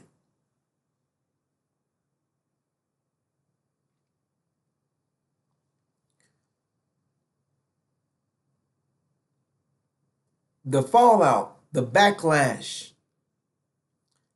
America understands what this backlash is going to bring, not just on America and all blacks here in America, not just our nation, all blacks, and nations around the world. However, sisters and brothers,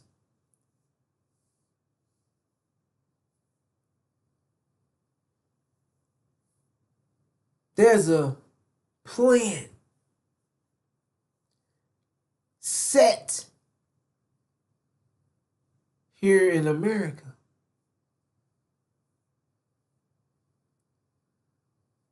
to attack all blacks. Sisters and brothers,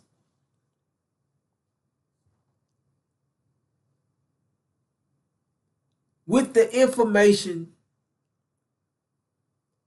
that was just given to you, and understanding that in the end, he said, they know how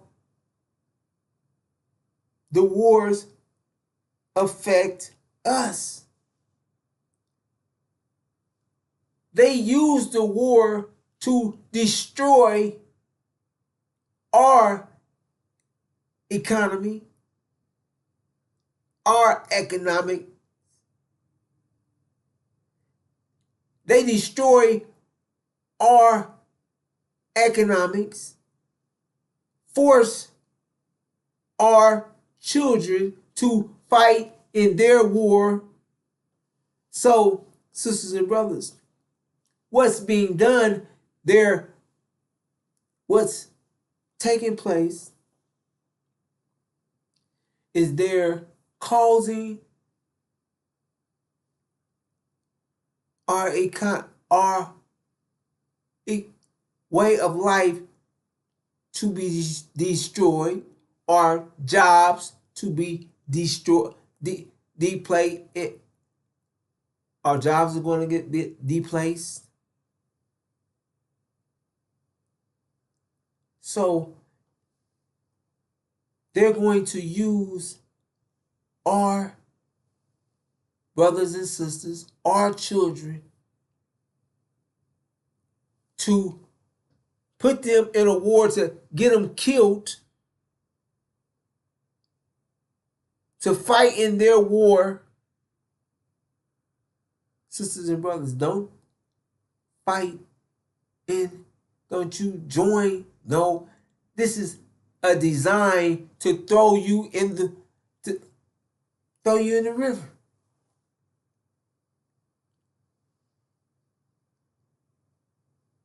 Because America is, sisters and brothers, America, this war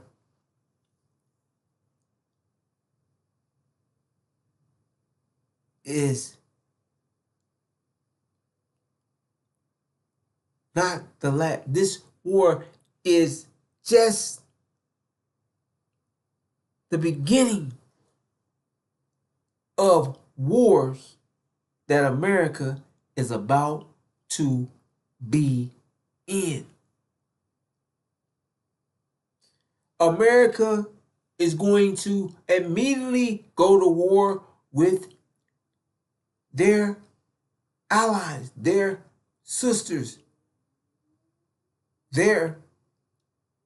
It's a European war. The War of Armageddon will immediately start after this war in heaven. America is going to war with Russia and Europe. Immediately.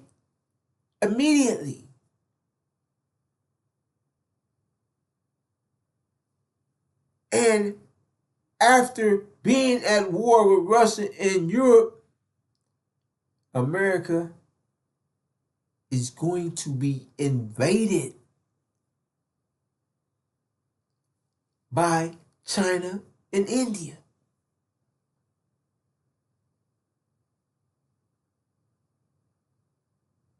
They will touch the American soil.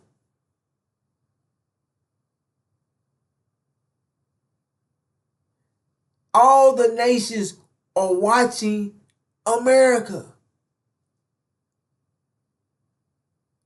And America is being exposed in front of the world.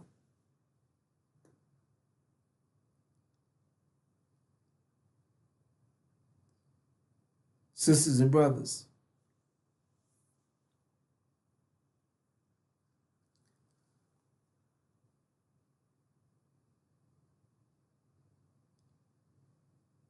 this ICE, America knows that your jobs are going to be gone. They know you're going to be hungry. And you want to know what they're planning for us. The unsealed scripture share with us what they're planning. Now the scripture, sisters and brothers,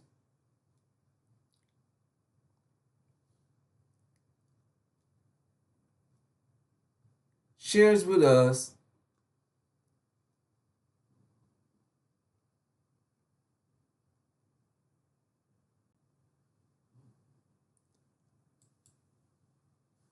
in Exodus chapter 1, verse 9 through 10.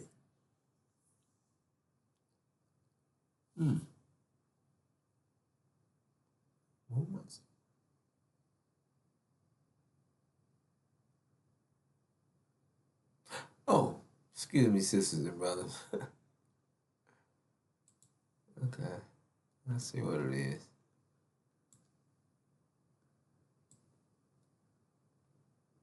What's going on?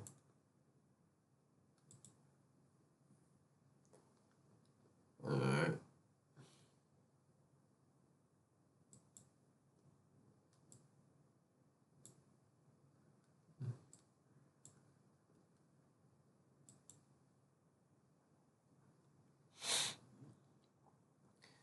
Look, he said to his people, the Israelites have become too numerous and too powerful for us.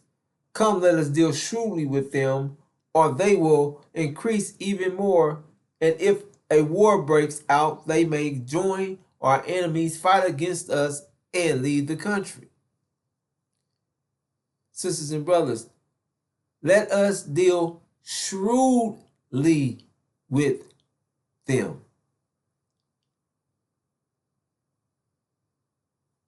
Sisters and brothers, America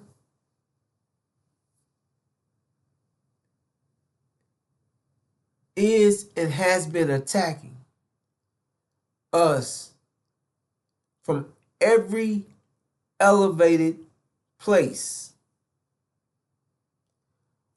We as a nation has been consistently under attack, being murdered physically, systematically.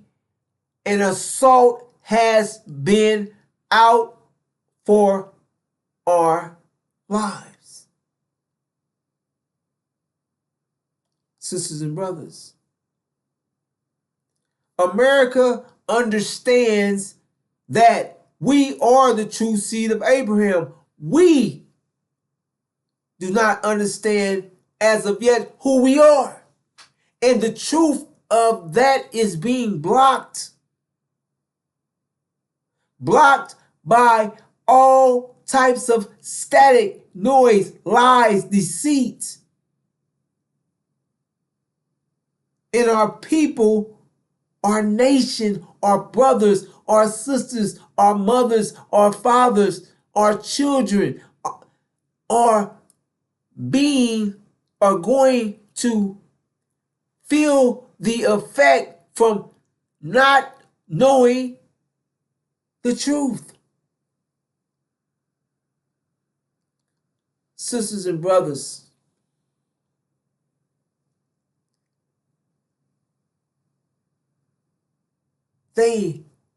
America has set a trap.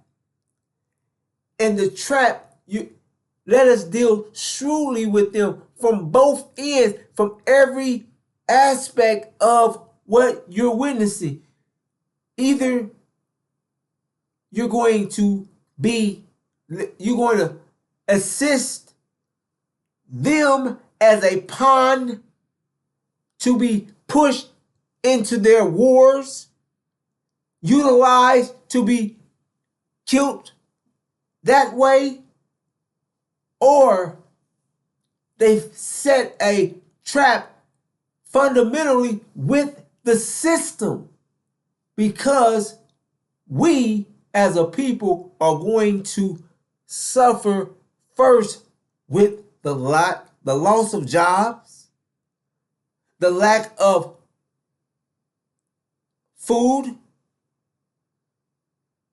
There will be a recession in America like never before. This war that we're witnessing is going, sisters and brothers,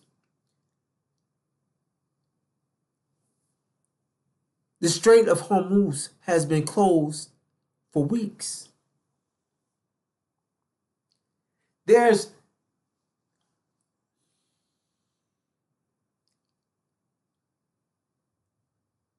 the UK has approximately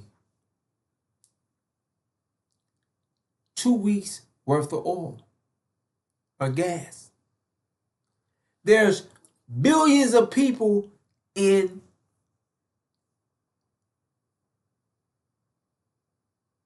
India stuck at the gas pump waiting for gas, trying to get gas. There's countries that had to shut down air travel because they do not have any jet fuel.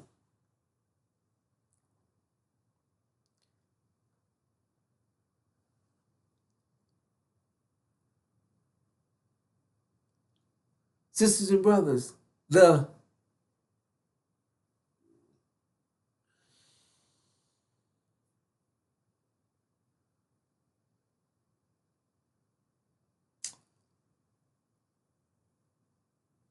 me say,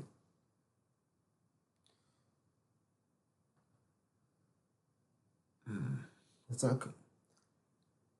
Sisters and brothers,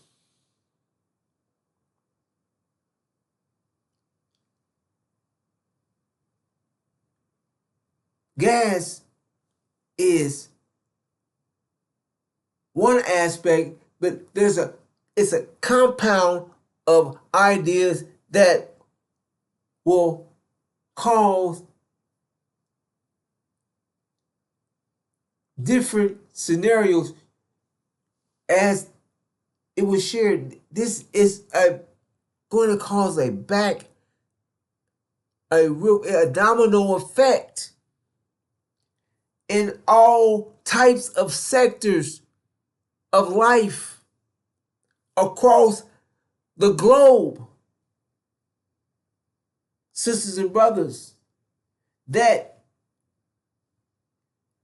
the effect going to be so astronomical, so catastrophic,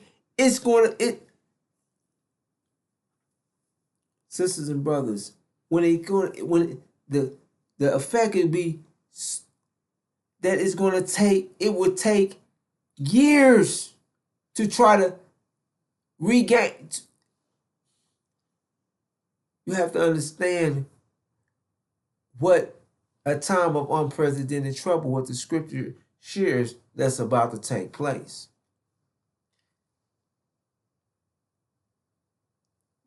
This gas shortage, and war, America is going to have to commandant the gas that they're receiving, because you can't go to war and maintain a war footing without petrol, without gas to put in your planes. Your war machines all need petrol. So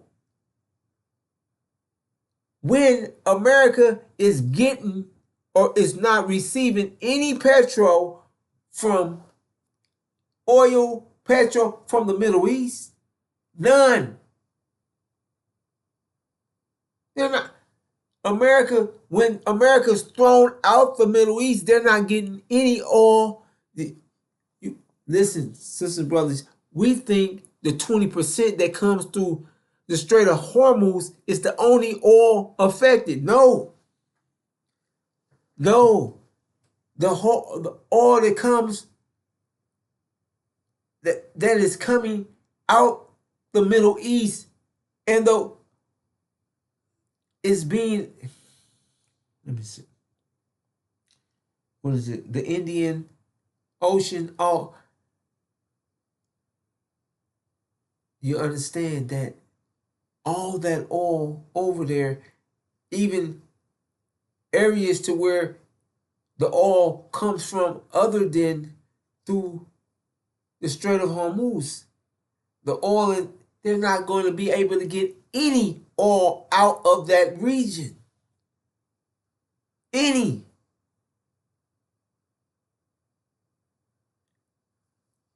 Now, I didn't play it. I should have, to let you get an understanding of what this is, what these videos are for, to prick your thinking to the reality that you're about to experience, and the unsealed scriptures to get you to see that everything that's being shared with you, you're being told beforehand, and you can see each event taking you right down the path, or the details that has been given to you far ahead of time. So you, sisters and brothers, we're God's chosen people. So this is not happening to us happenstance. This is not a mistake. This is not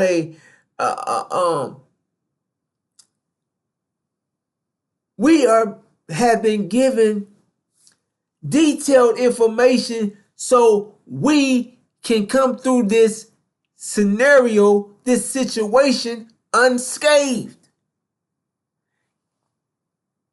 We know the plan, And the plan, they have a plan, but God has a plan, a better plan,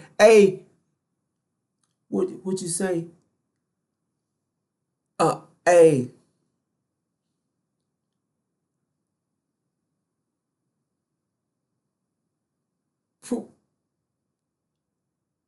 the perfect plan.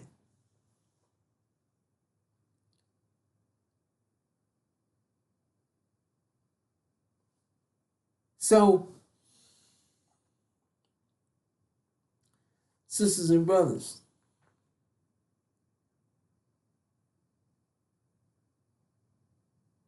we have to understand that we're about to go through something, but it's a blessing for us. It's a blessing. It's going to bring us together as a nation. It's going to clear our minds. It's going to unify us. This is a purification process because we refuse to accept what's been given to us. If we as a people would have just accepted the truth and from the messenger Elijah Muhammad, who gave us, built a nation to secure us as a people, and we allowed a Jew, Aaron Louis Farrakhan, and Elijah Muhammad's son Wallace D. Muhammad to destroy everything that Elijah built for us, ours. Banks, clothing shops, food shops, supermarkets, livestock, farmland, a trucking company, everything,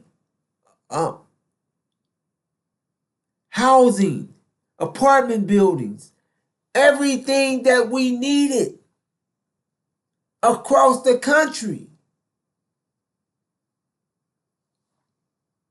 Elijah Muhammad produced a nation to where we did not, we had our own economic system. We was economic sound in using, in dealing with self. We were passing our funds amongst us. And Louis Farrakhan, the chief demon, got rid of that. And he's teaching Catholicism, modern day Catholicism, Scientology. And they're teaching Sunnism.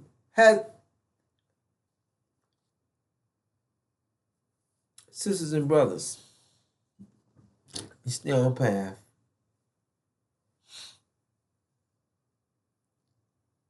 So this is a plan that they have. They're trying to spin it.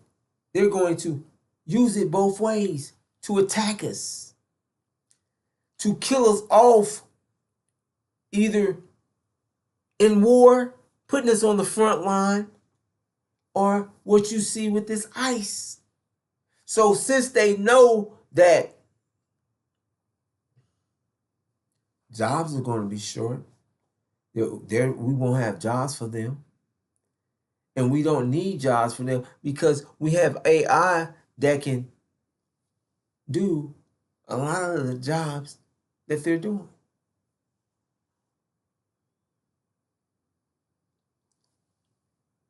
So we are going to make America great again. What does that mean? And give millions of dollars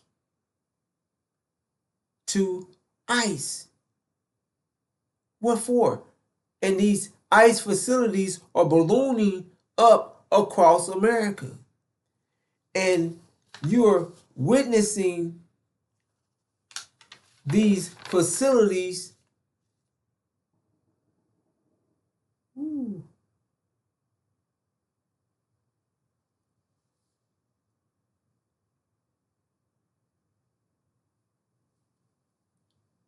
what they say, these facilities are ballooning up across America. These ICE facilities. And you're watching them do dress rehearsals throughout black cities and neighborhoods, throughout cities in black neighborhoods of how they're going to attack us. And they're putting, they're, what is these? They're not penitentiaries, they're not jails. These are, but sisters and brothers, these are concentration camps that they're putting, using your own tax money, paying millions of dollars of your tax funds, your own money to set up a trap for you or for us. They've set up, sister, this, let us deal shrewdly with them. Shrewdly. From every elevated place, sisters and brothers. Now, we can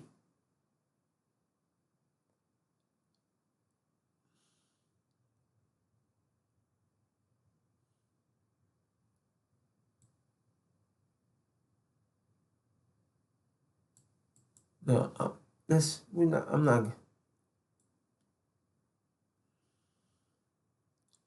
Now, sisters and brothers, we know what they're doing with this ICE.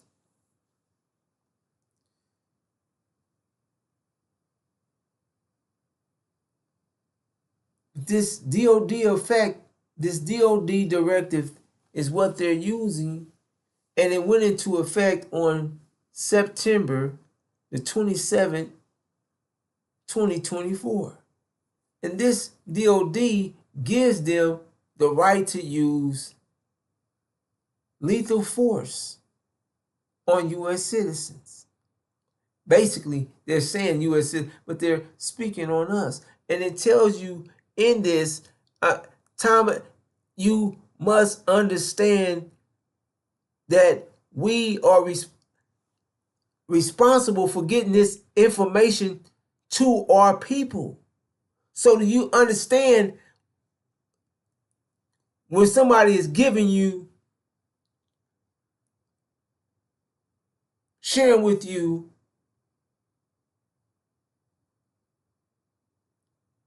prophecy, which is knowledge of what is coming before it gets there, to give you a roadmap to be successful when these things take place. That scripture tells you that God always provided his people with a message from a messenger of his people to lead the people, for they will be successful through whatever time that it is. It's a leader of the people. One of them chosen, given a message that will provide them with what is needed to be known for the time. So when you've been given that and the message is so clear, then our people,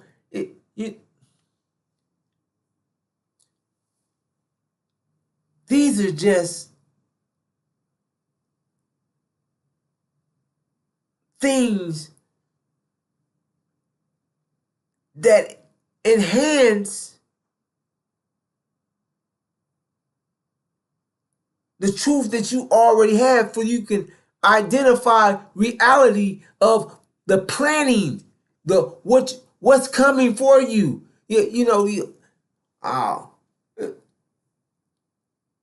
you,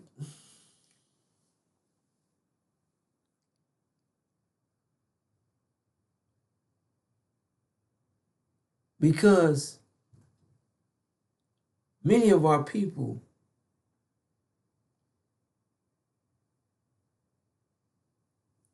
don't believe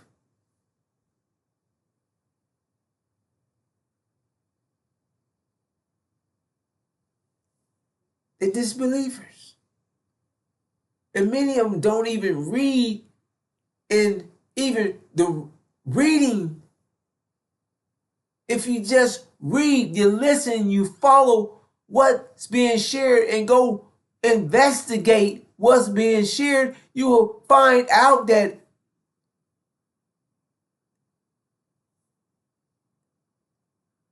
hey, it's got to be true because they're not lying.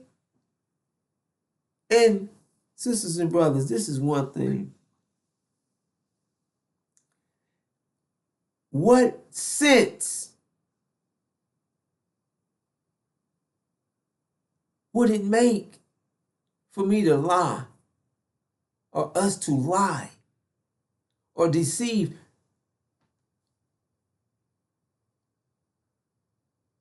our nation, our people, our nation who is dependent on truth, on light to get through what's about to take place? If no one is sharing the truth with you, do you understand? Just understanding the facts that that reality has set up and is about to take place, things that you cannot do nothing with. So the what's about to happen, you is being shown to you. It's being, and you don't. What's coming down the pipeline from this war is going to be catastrophic, like all over the planet. The scripture shares it's going to be famine. Sisters and brothers, the only meat out here going to be dark meat or white meat. Take your pick. Take your pick. Cannibalism. It's going to be that bad. Do you understand? Do you not look and see shut down buildings, shut down factories? Sisters and brothers, you don't understand. You have no idea what this war presents. False Israel, and it's taking the world to that, the whole world economic system collapse.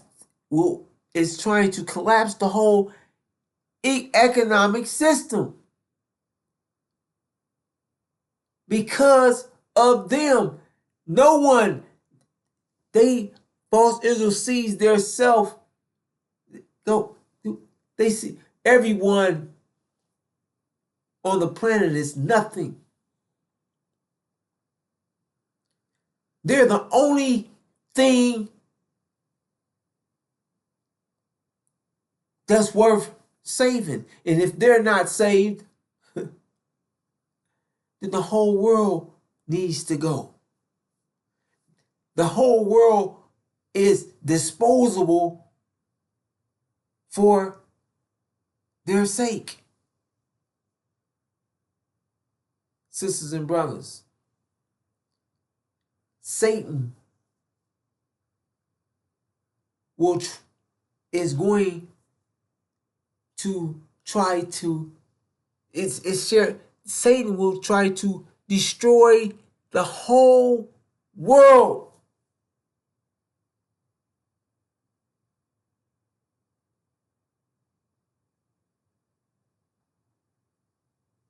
Before it's destroyed, before they're destroyed.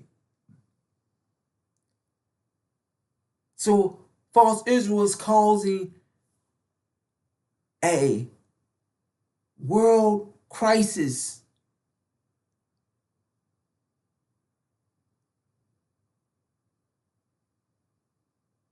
Right now with this war.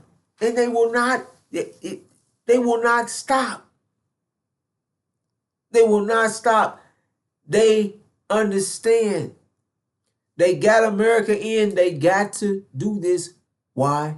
America's with them. Because once America's thrown out, they're going to be all alone. Nothing they can do. And sisters and brothers, we know the unsealed scriptures lets us know that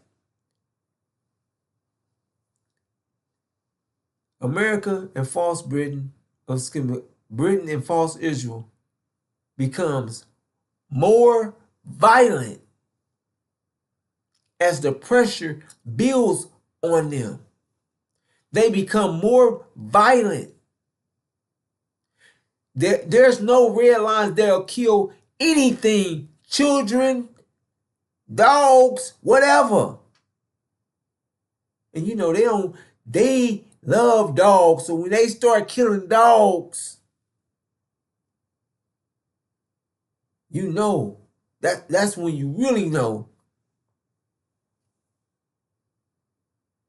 they're going, but that's when you really know it's on.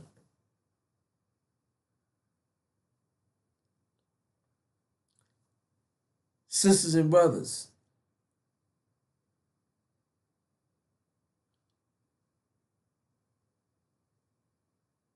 false Israel is going to attempt to use a nuclear weapon.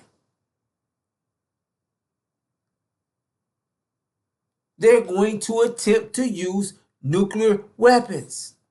And when they go to use these nuclear weapons, the God, Master Fard Muhammad, and his will, his ships, they're going to intercept, defuse them weapons.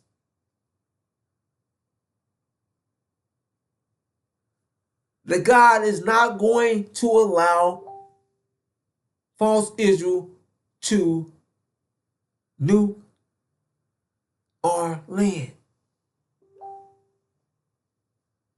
Sisters and brothers, let me bring this to an end. Oh, yes. However, we was into this assistance in responding with assets with potential for lethality or any situation in which it is reasonably foreseeable that providing the requested assistance may involve the use of force that is likely to result in lethal force, including death or serious bodily injury. It also includes all support to civilian law enforcement officials in situations where a confrontation between civilian law enforcement and civilians, individuals, or groups is reasonably anticipated. Sisters and brothers, force, lethal force. Now,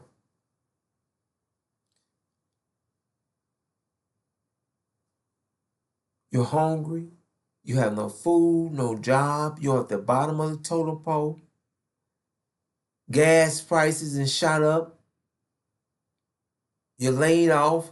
Now, they're making America great again. What? Now, what they gonna do with you? They got these ballooning camps, these ballooning facilities that ICE is going to be pushing you. What they got them playing for us. For us, brothers and sisters. They are planning to put us. They know either you're gonna go to war for us, or we're gonna put you here and you might not eat. They got a thing like Professor Morales. They have a thing for children. They're being shared that they're raping people.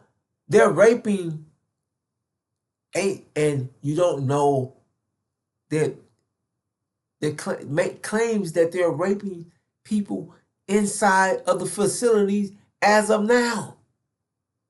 Claims of rape, you can't even see inside of them. So if they're just killing people out in the opening where people got cameras and cameras is all over, and you can just imagine inside the facilities where you can't see, you can't go in, what's taking place in there.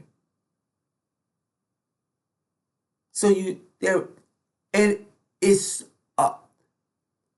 children, women, and they don't have to give account to who these, you don't know where they come from, people looking for their loved ones, and they're probably in these facilities already.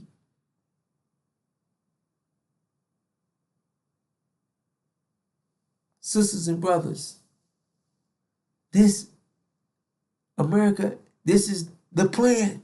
They have foreign military on American soil, because if they give an order and the police or the military, American police or military is slow or have a problem with the orders, they have an outside military that don't have no connections with no one, and they're going to carry out the orders. So, sisters and brothers, matter of fact, it's going to be worse than that, because when the situation gets bad and they have an aid, what do you think you better understand that you think, all white, when they get hungry, it's going to turn to, we got to feed ours. I got to feed mine. They ain't going to think about us. Not one iota. Sisters and brothers, let's bring this to a close.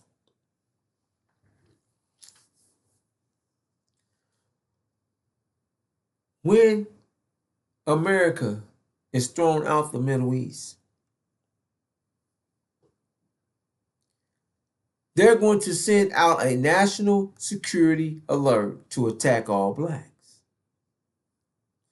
Before false Israel is destroyed. Sisters and brothers, the outcome of this war is going to throw America out the Middle East. The House of Saudi Arabia will be thrown out the Middle East. Britain will be thrown out the Middle East. and false Israel will be sieged and destroyed. Sisters and brothers, false Israel's destruction is going to destroy the whole Christian, their whole religious eschatology will be destroyed, and it's going to shock the world. It's going to make all nations know for without a shadow of a doubt that we, the original black man and woman in America, are God's chosen people, just as Elijah shared. America, the world will know that America is under judgment. And the world is under judgment. This world, as you know it, is coming to an end. America power is dwindling. China and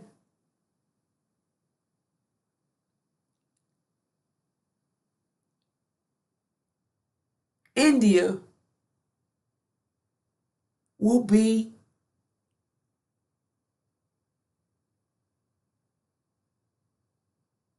empowered.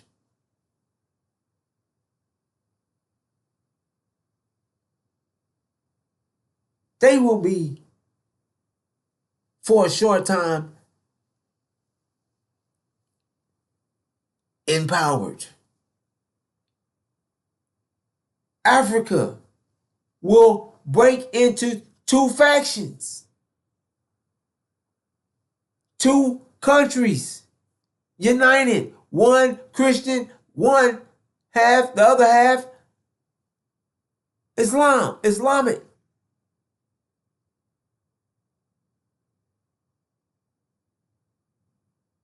Sisters and brothers,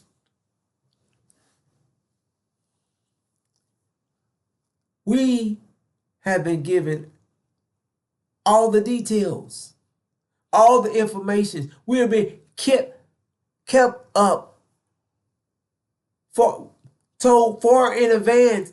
This is a reward. This is a plan made for us. Sisters and brothers, we're not staying here in this hell hole. We are going home. Arabia will be cleared out, and we are going home to our land.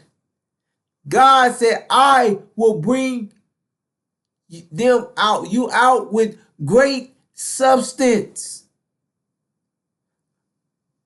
Abraham, in that day I made a covenant with Abraham.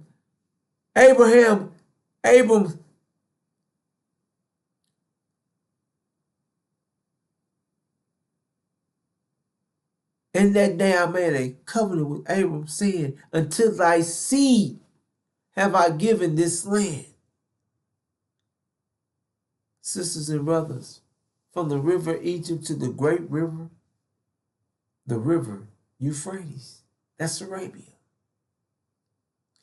And anyone that tell you that that's a lie, it's the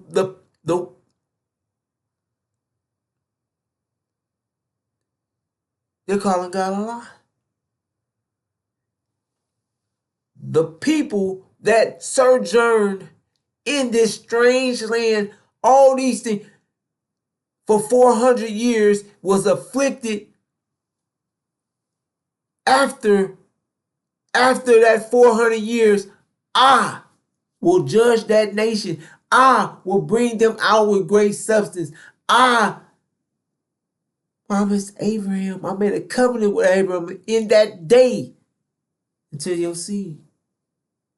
I will give them the land from the river Egypt, from the river Egypt to the great river, the river Euphrates.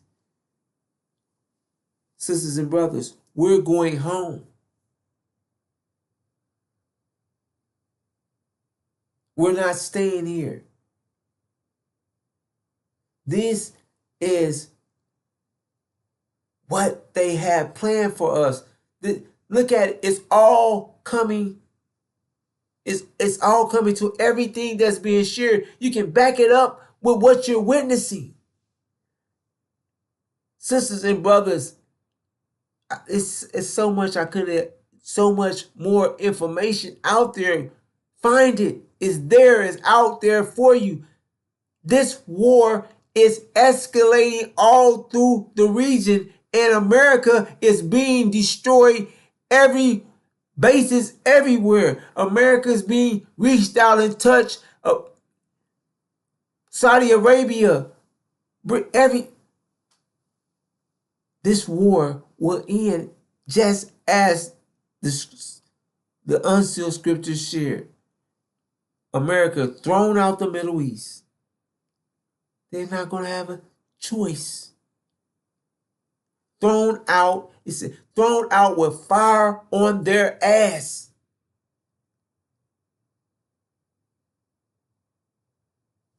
Sisters and brothers,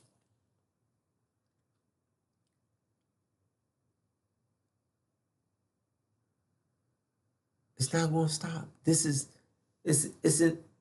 inevitable.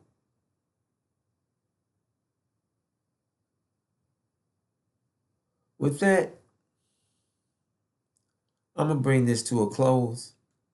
Sisters and brothers, we are responsible for getting this message to our people. Sisters and brothers, they're blocking the truth. The truth that we're the true seed of Abraham. And a lot of our people are ignorant to that point. But it's all right. We're not going to condemn them, because when things get tough, when reality hit they ass, when that fire touch them, oh, that's when our people get to thinking. Meaning when they better under pressure. However, sisters and brothers, the scriptures does share that many of our people are going to lose their lives. And they didn't have to. They didn't have to. That's the thing. They didn't have to lose their lives. This message has been given far in advance. The fact of what is and what to do. Get at least 30 days of food, 60 if you can. Get you at least 30 to 60 gallons worth of gas so you can have a tank to move around with to get to where you need to get to. Sisters and brothers, the messenger of the covenant will suddenly appear in the messenger's temple. The Lord whom you're seeking.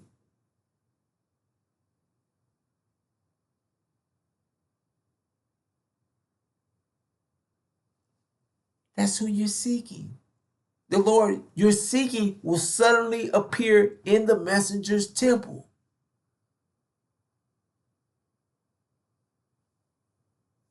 Sisters and brothers,